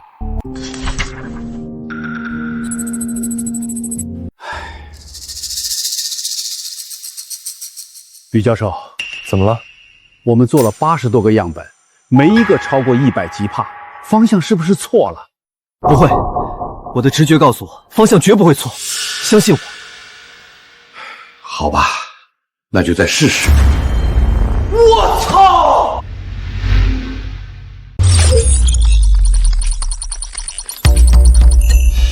我操！教授，难以置信，这个碳纳米管的抗拉强度竟然能达到了200 G 帕。不错，保持现在的层数，试着改变一下排列方式，继续实验。哇，吕教授，我们更换了一下排列顺序，康拉强度竟然达到了260吉帕，300吉帕，560吉帕。启明，我有一个想法，你听听怎么样？您说。按照目前的进度，我们很快就要进入宇宙了，这点你应该也知道吧？这段时间我思考了很久，如果接下来我们真的侥幸逃过了这场灾难，成为了一个货真价实的星际问题，只靠一个议会是无法承担领导文明的重任的。易园长，您这话是什么意思？人类现在才刚刚联合，难道您……别想茬了，我可没准备退下来。那您的意思是，面对未知的宇宙，我自认为自己只是一个平常的普通人，我不知道星际文明是怎么样的，我只能凭借自己的想象力去尽力想象。因此，我打算推举吕永昌为首席科学家，地位和我持平，甚至在我之上。你觉得怎么样？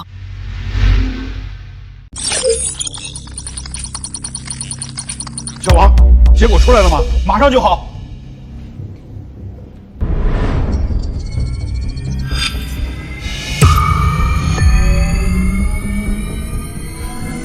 结果出来了，1590吉匹帕，吕教授，我们成功了！太好了，吕教授，恭喜啊！红布，你怎么来了？我这不是来喜上加喜吗？郁园长在最新的人联会议上已经推荐你担任了首席科学家，目前已经获得了全票通过。这下好了，不叫吕教授，叫吕守科了。吕守科，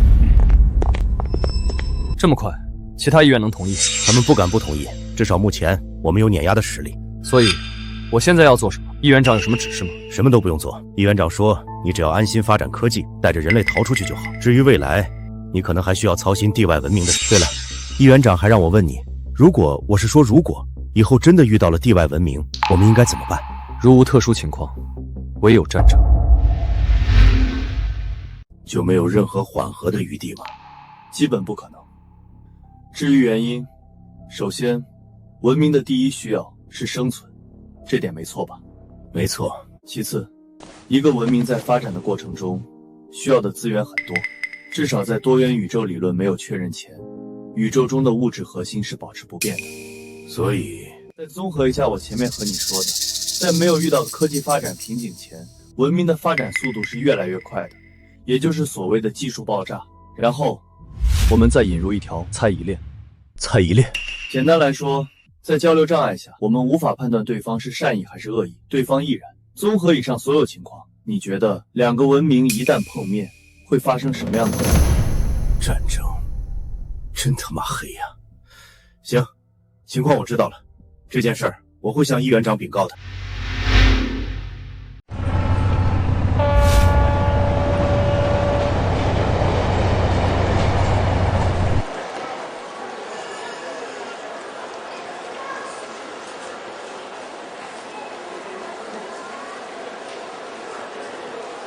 大家好，我是你们的好朋友依依，我身后的就是人联实验室在 A 洲的太空电梯巴别塔，它的中间是我们的空天星舰。吕院，这一年1000米级碳内米管制备工艺、太空电梯缆绳编织生产线技术均取得重大突破，太空站也建造完毕，咱们的巴别塔项目终于可以落地了。是啊，吕院，各部门准备就绪，是否允许太空电梯运行？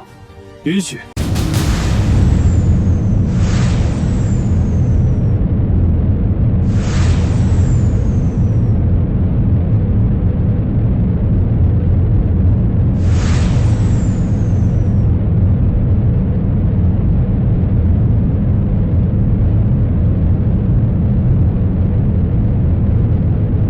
空天星舰已到达终点巴别塔空间站。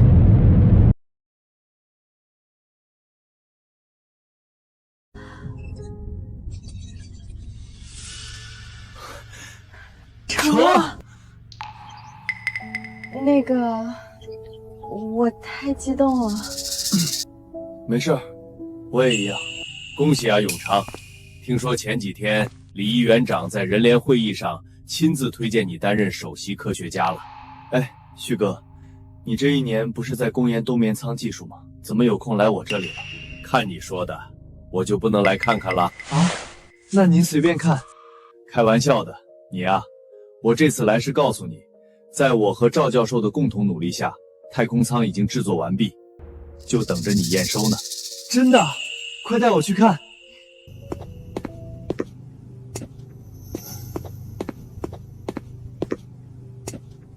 赵教授，吕月，你总算来了。灵，启动仪器，看看效果。是。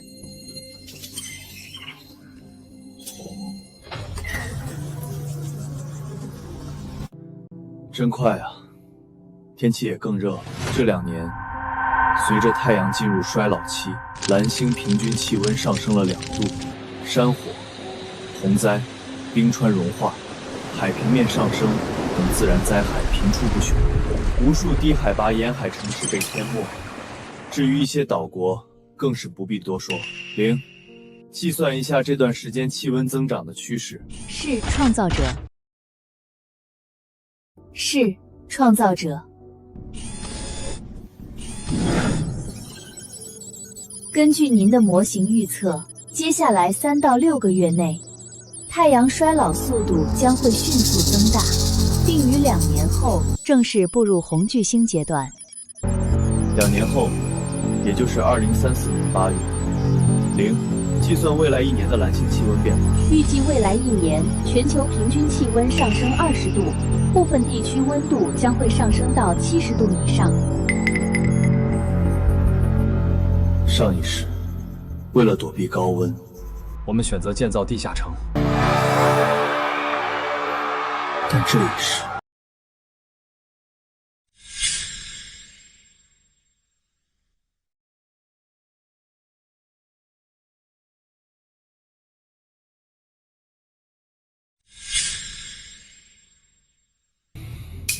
灵，让方旭来我办公室一趟。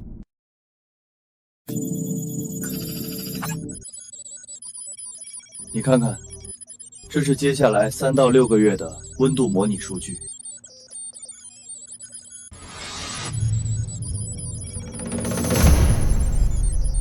20摄氏度，你确定灵没有计算错误？方院士，请相信我的能力。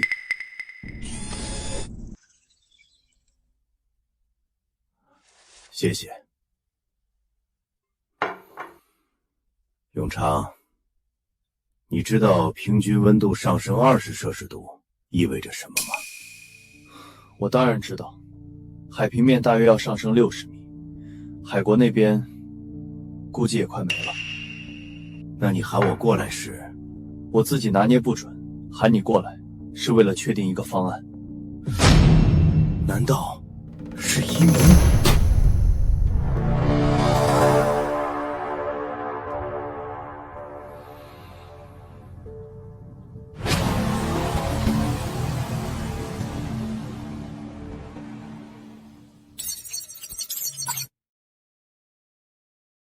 关于移民，目前我想到了2种解决方案。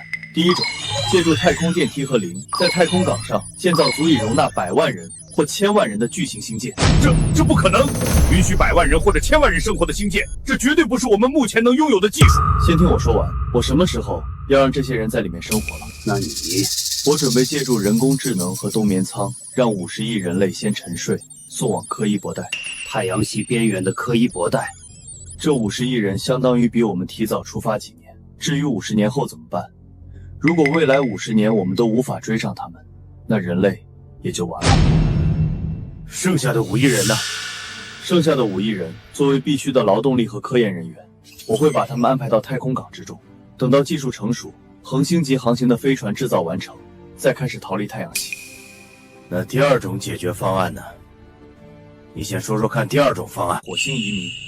太阳膨胀后，我们可以借助火星这个跳板，争取更多的发展时间，在太阳系获取足够多的资源后，再进行恒星际航行。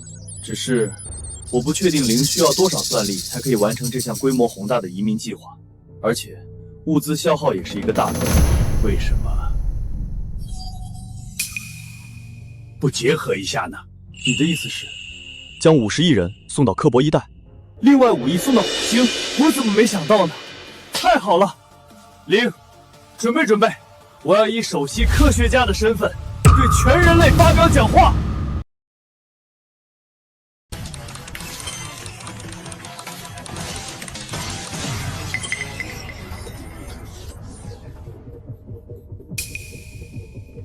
怎么回事？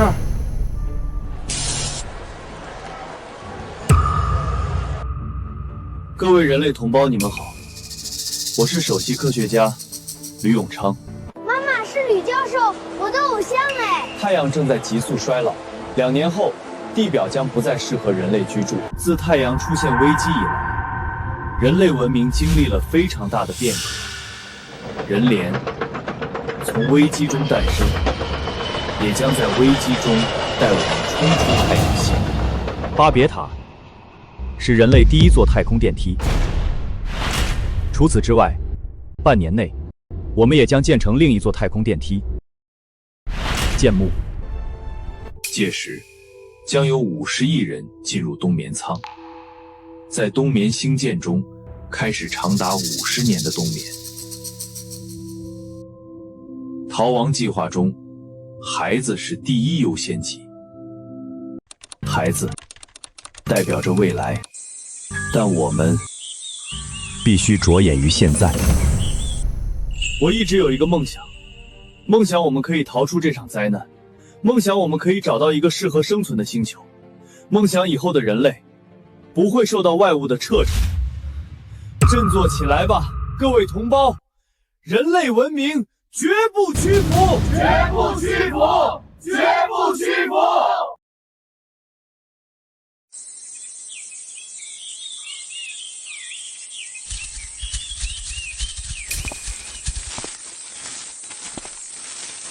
齐大爷，还在树荫下乘凉呢，来我家坐吧，有空调。算了，空调开着不费电啊。哎呦，我说老齐，让你平日多看新闻，你偏不听。从去年开始，这电就不值钱了，多亏了那吕教授那什么蓄电技术出来后，这电就跟免费的一样。哎，老了。不过你说的那吕教授，我前阵子听收音机听过，是不是说什么孩子代表未来，什么人类绝不屈服的那个？对，我还听说啊，65岁以下的公民都可以申请逃亡计划。哎，齐大爷，你好像是属兔的吧？今年刚好64，能申请啊？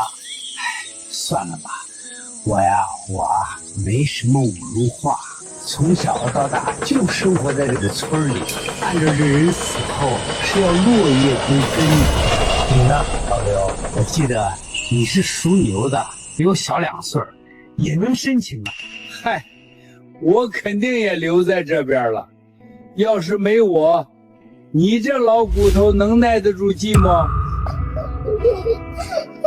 爷爷。哎呦，我的宝贝孙子！等晚上你爸妈回来了，你们就去城里报名逃亡计划吧。爷爷啊，老了走不动了。不嘛，我要爷爷，我要爷爷陪我。哦呦，不哭，爷爷啊，等你们先飞天上了，就会再跟着去的。发生什么事了？为什么只有40亿人申请了逃亡计划？教授，根据统计，绝大部分符合筛选标准的老人都放弃了资格。什么？他们认为，这能增加少许逃亡计划的成功率。建木，还需要多少时间？大概1个月，教授。加快冬眠舱制作，同时让40亿人依次进入冬眠。至于那些放弃逃亡计划的人，尽量发一些药物，让他们少受一点痛苦。是。另外，教授，有一个好消息，生物圈2号实验取得了阶段性成功。好，生物圈2号计划就由沈思文教授负责。现在散会。立刻给我安排一架玄女1号，我要去一趟生态圈那边。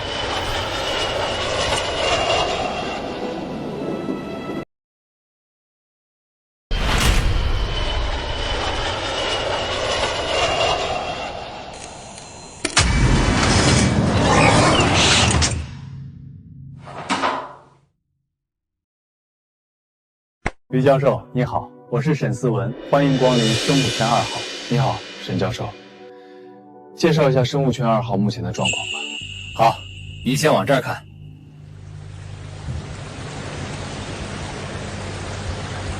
这是太阳变化后内部的制冷系统有些跟不上，我们让零制造了反光亮片，将大部分太阳光折射出去，只留下适宜的光照。这边是模拟海洋区域，在造浪系统的帮助下，我们可以实时模拟海浪和潮汐现象。它的后面是雨林区域，左边是农作物区域，水质看起来不错。教授，这是第2次实验的结果。什么意思？第1次实验失败了。第1次实验的时候，我们也遇到了和米国相同的情况，模拟海洋赤潮泛滥，引进生物大量死亡，直到零接管主控系统，这种状况才出现了好转。吕教授，虽然目前生物圈2号已经取得了阶段性的成功，但我不得不给您泼一盆冷水。以目前人类的技术，在星舰上制造一个可以自循环的生物圈，基本是不可能实现的。怎么会这样？按照数空间的说法，人造生物圈技术明明是星舰制造的前置条件，难道系统中有错误的信息？沈教授，麻烦您具体解释一下。在零的帮助下，我们进行了无数次的模拟，最终我们找到了一个可以勉强保持平衡的搭配方案。即便如此，这个生物圈还需要零进行实时监控，并对其进行各种各样的微调。比如生物圈内二氧化碳浓度偏高，零就需要将热带雨林区域的光照强度增加少许。目前这个小小的生物圈就像是一个混沌系统，你永远不知道下一秒会出现什么意外状况。因此，几百米或者几千米大小的星舰内实现一个真正意义上自给自足的生活圈，对目前的我们是完全不切实际的。沈教授，我觉得你对我的意思有一点误解，也怪我当初没讲清楚。我们目前的需求并不是那种完全实现自给自足的生态星舰，所谓的生物圈技术只是为了更好地控制星舰内部的环境，你明白我的意思吗？什么？打个比方，虽然目前大多数人类都被送入了冬眠舱内，但在星际航行中总需要人行者，除了必要的舰队状态监控，还有一些基础研究也不能中断。到时候我们会制造一些容纳数万人同时生存的星舰，对这种生存类星舰内部环境实现长时间的控制，就是我们需要的技术。这么说你能明白吗？原来需要的这么简单，这不就相当于别人只想吃口白米饭，我却做了满汉全席一样吗？鬼知道这段时间我为了制造一个完美的生物圈，又花费了多少心血，头发都要掉光了，好吧？如果吕教授您的要求只有这个，那生物圈项目可以宣布成功了。好，如果把这套系统搬到火星去，可以维持住吗？当然可以，就是不知道您需要容纳多大的人口数量。5亿啊！沈教授，我需要你设计一个足以容纳5亿人生活的火星城市，资源消耗不是问题，重点是确保内部环境的稳定。这项任务就交给你了，保证完成任务。这几个月随着环境不断恶化，实验室也不得不搬迁到了高原区域。零，逃亡计划启动时间是今天对吧？是的，教授。目前逃亡计划中最后一批冬眠人类正在通过太空电梯前往太空港，需要播放实时影像吗？好。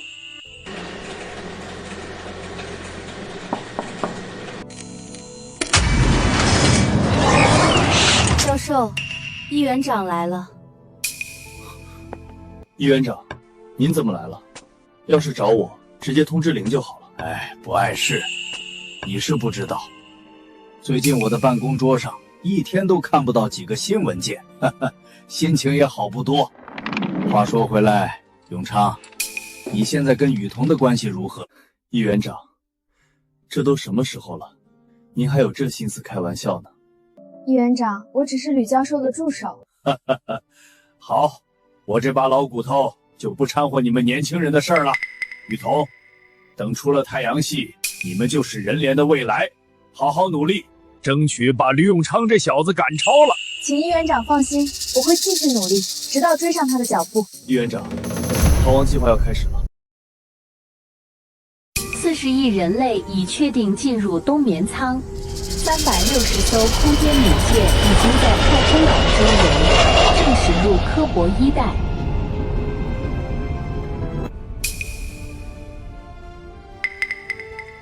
这都是人类的希望啊，永昌。他们要行驶多久？大概1年半时间。这360艘星舰将会停留在科博一带内部50年，等待我们的接应。如果50年内我们没有抵达科博一带呢？那这38亿人将会死在冬眠舱内，人类文明就此灭亡。永昌，人类就交给你了。教授，有一件事您需要看一下。这是天文台那边接收到的一则信号，信号来源是比邻星。好美啊！距离地球仅4.2光年的比邻星，或许人类的未来就在那遥远的星体附近。比邻星距离蓝星4.2光年外的比邻星和另外2颗恒星组成了一个3合星系统。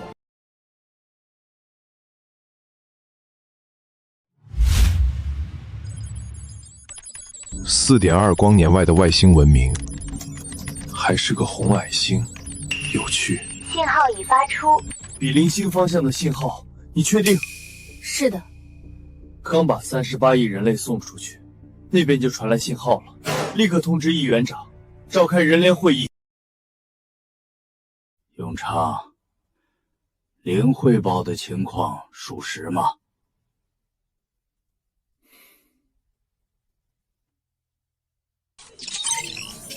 这是天眼系统接收到的信号，目前来看，或许有一些驳杂。零，处理一下数据。那这信号包含了什么内容？总不能只是一串普通的电磁波信号吧？这正是我想说的。目前来看，这一段信号内容很简单。质数数列，不错，确实是质数数列。从2到23循环，目前已循环30次，每次耗时1分钟。我不明白，为什么比邻星那边会放如此无聊的一串数据？我想，这应该是在筛选听众，或者说是在选择听众。2个文明该如何交流？这是一个极具浪漫气息的问题。不同文化、不同科技、不同物种的2个文明，单纯依靠语言或图案，肯定无法正常交流。在整个可见宇宙中，至少在我们的认知体系内，数学和物理规律便是唯一的工具。质数数列加上电磁波传讯，至少可以将那些没有发展出现代科技的文明筛选掉。再考虑到月球上发现的东西，我可以肯定，比邻星的这串信号必然是冲我们的。月球？月球上发现了什么？看我做什么！美国以前登月可没发现什么乱七八糟的东西。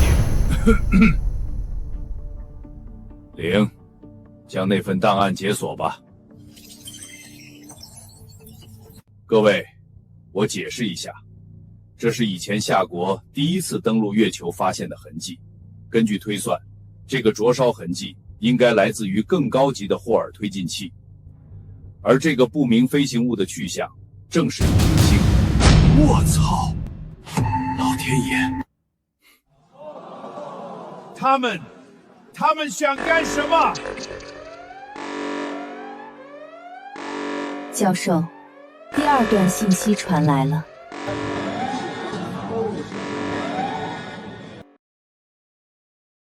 教授，第2段信息传来了。什么内容？信息有点多，不过他们在里面附上了一本词典。词典？是的，在我看来，这就是词典。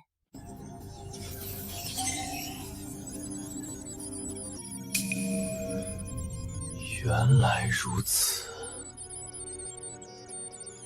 这，永昌，这是什么意思？你们看，右侧这部分图案，这是一个铯133原子。这个图案表示了铯133原子在其基态两个超非密层距间对牵的过程。1秒铯133原子辐射9192631770个周期所持续的时间。所以左侧的文字就是1秒钟和铯13原子的含义。相似的，1米是光在299792458分之1秒内行进的距离。通过这个词典，我们可以辨认出它们的文字，理解信息内容。意思就是说，比邻星那边为了让我们明白，还传了详细的注解过来。他们到底有什么目的？再等等吧，等灵把信息内容全部解析出来再看。上次你说的宇宙文明间黑暗之极的相处方式，似乎不怎么适合这次的状况。易园长，那也是我根据当时状况推断的结果。这一次，我也不清楚是怎么回事。或许，他们也和我们一样，是个刚迈出星球不久的初级星际文明。不对，初级星际文明可没有这么高的星际航行技术。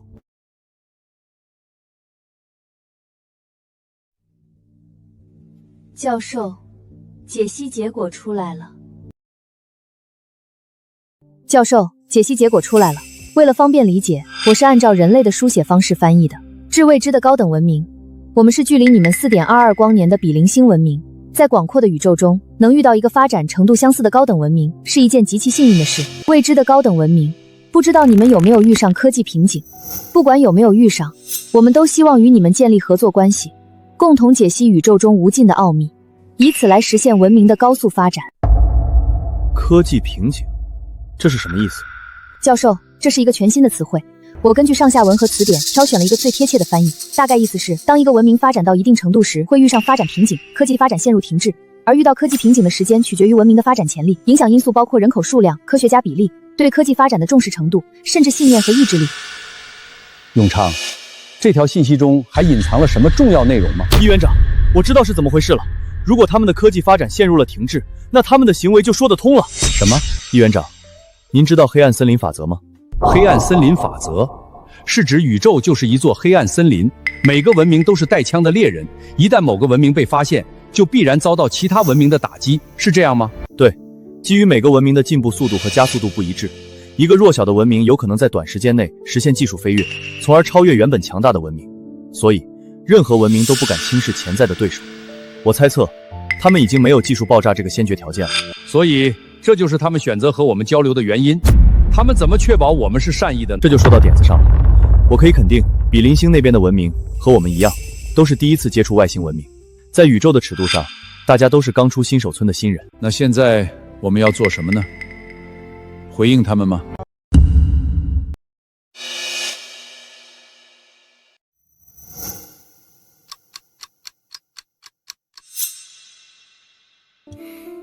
我选择不回应他们。你的意思是准备战争？你的意思是准备战争？为什么选择战争？就连他们都遇到了科技瓶颈，万一我们以后……没有万一，即便我们也遇到了科技瓶颈，那也是人类文明自己的事。现在的当务之急是找到一个宜居带内的行星来安置那数十万人类。你觉得比邻星人会乖乖的把自己的母星让给我们吗？不要忘了，处理文明外部的事项是科学院负责的事。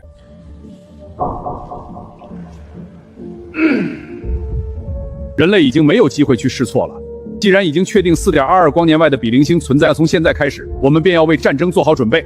记住，你们是人类的一员，我不希望在这种大是大非的问题上有人坐歪了屁股。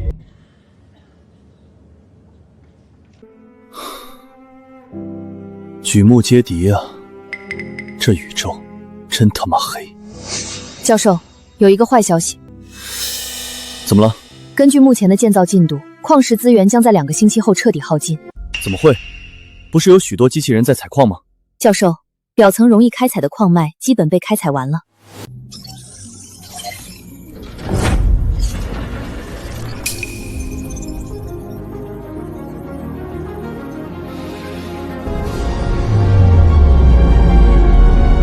灵，如果使用爆破法进行破坏性开采，地球上的矿产还能支撑多少时间？如果不考虑炸药剂量，直接采用破坏性开采，足够满足目前的建造需求。只是我们目前没有这么多炸药。谁说没有？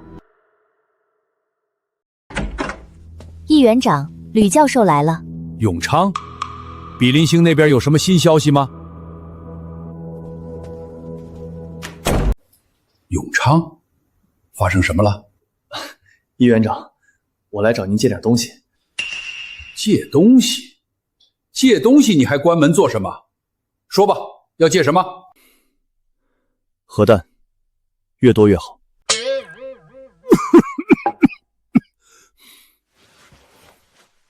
不是，你要借核弹做什么？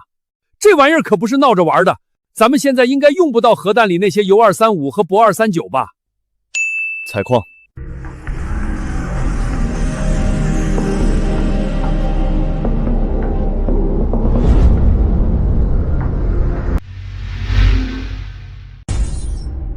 吕教授，实验可以开始了吗？开始吧。变了，2号光子的状态发生变化了。教授，目前已进行100次状态变更实验，1号光子均产生相应变化，是否还要继续开改2号光子状态？继续，按照目标计划进行。继续嘛。收到，总计10万次实验，预计耗时30分钟。教授，1号光子实验已经完成，总计10万次状态变灰实验，2号光子均观测到相应变化。太好了，太好了！零，开始对1号光子的实验。光子控制实验取得圆满成功，量子超距通讯技术也该落地了。莫老，重新设计一套属于超距通讯的算法任务，我可是交给你了。放心，有零的帮助，这点任务我要是还做不好，我这院士也算是白当了。哈哈，说的没错，有零这个强人工智能在，算法问题反而成了所有科研项目中最容易突破的点。不过，怎么了？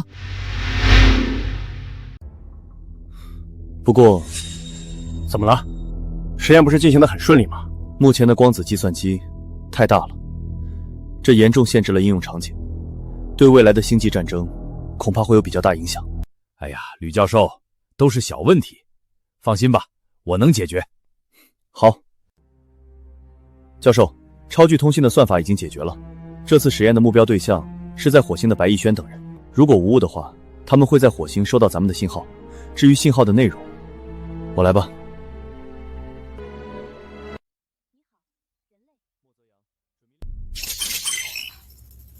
我去！逸轩，我是吕永昌，信息收到了吗？教授，您发送了什么内容？怎么感觉后背凉飕飕的？你好，人类，哈哈，怎么了？啊，教授，能不能解释一下，为什么你会选择发这4个字？你知道这样的称呼会带来多少误会吗？我甚至以为有高等文明找上门了。其实，我一开始是想发 Hello World， 不过想到人联都成立了，就选择了你好人类这4个字。所以，你们是什么时候收到信息的？在您声音响起前1秒钟左右。根据零的数据，准确的时间应该在1.26秒。吕教授，1.26秒，这是成了，成了！光子超距通信，我们总算成功了。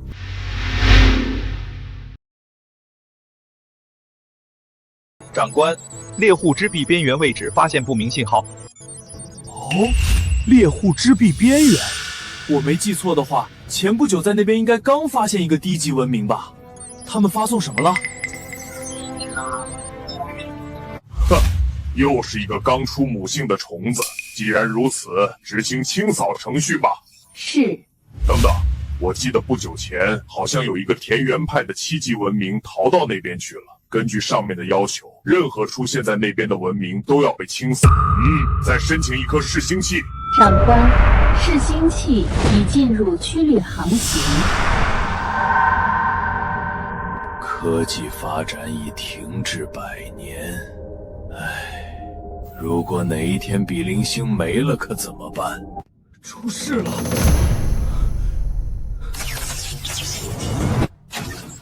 阿托卡，又有探测器传回信息了吗？没有。那你为什么申请通讯？这个通讯只有在紧急状况下才能使用。你当了这么长时间收信者，难道这点都没弄明白吗？长官，我发现了一个异常现象，和我们的主恒星有关。不过是小小的异常现象，行吧。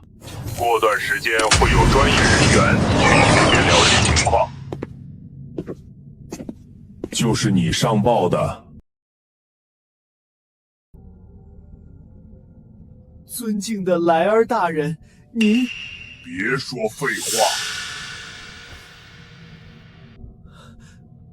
是，莱尔大人，请您来看这边。前段时间我在观测主恒星的时候，行了，让开，我自己会看。真是长了见识了，区区一个阿托卡，竟然也会使用光学望远镜观察星空。你看得懂吗？该死的，这画面怎么这么模糊？莱恩大人，这是最低端的光学望远镜。闭嘴！你打扰到我的思路了。我要带走这台望远镜。